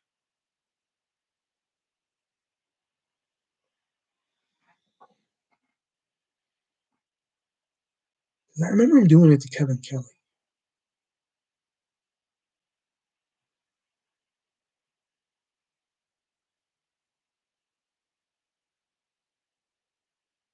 He also, yeah, fuck, he did to Michael Cole too.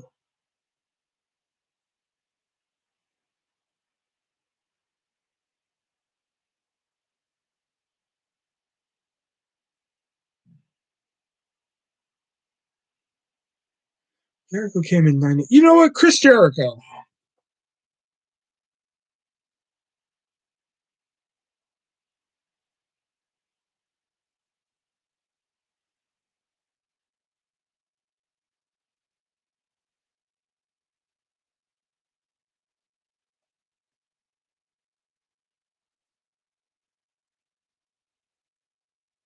Yeah. Yes. Yes. Thank you. Thank you.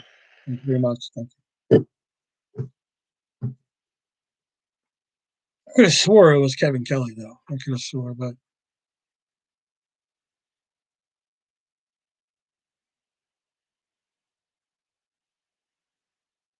all right, movie chat. We got time for one more question, and then I'm going to wrap up here for tonight. Make it a good one. Make it as good as that other wrestling question you stumped me with. It's just a rare feat to do.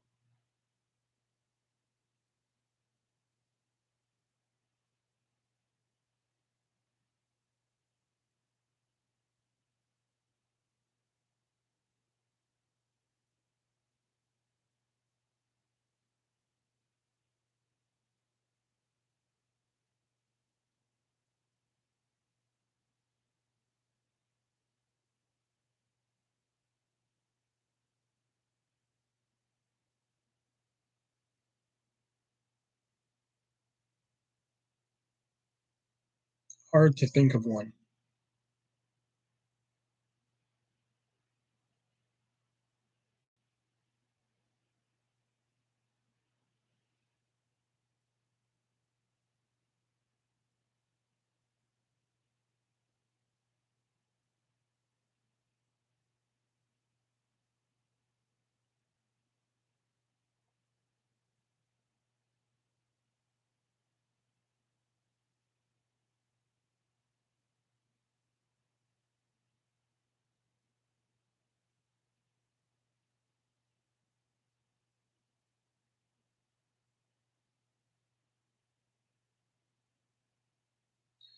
Which manager and announcer were in the first ever suit? Oh, the first ever suit versus suit match.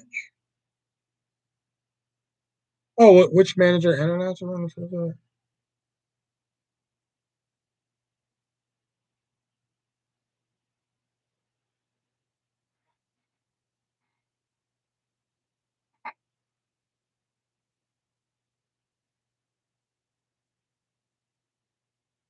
Like the first ever, or the first ever in a company?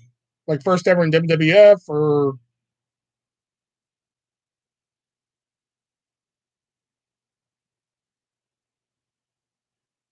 as with your question, I think you're thinking of the first ever in WWF. Okay, yeah, Harvey Whippleman and Howard Finkel.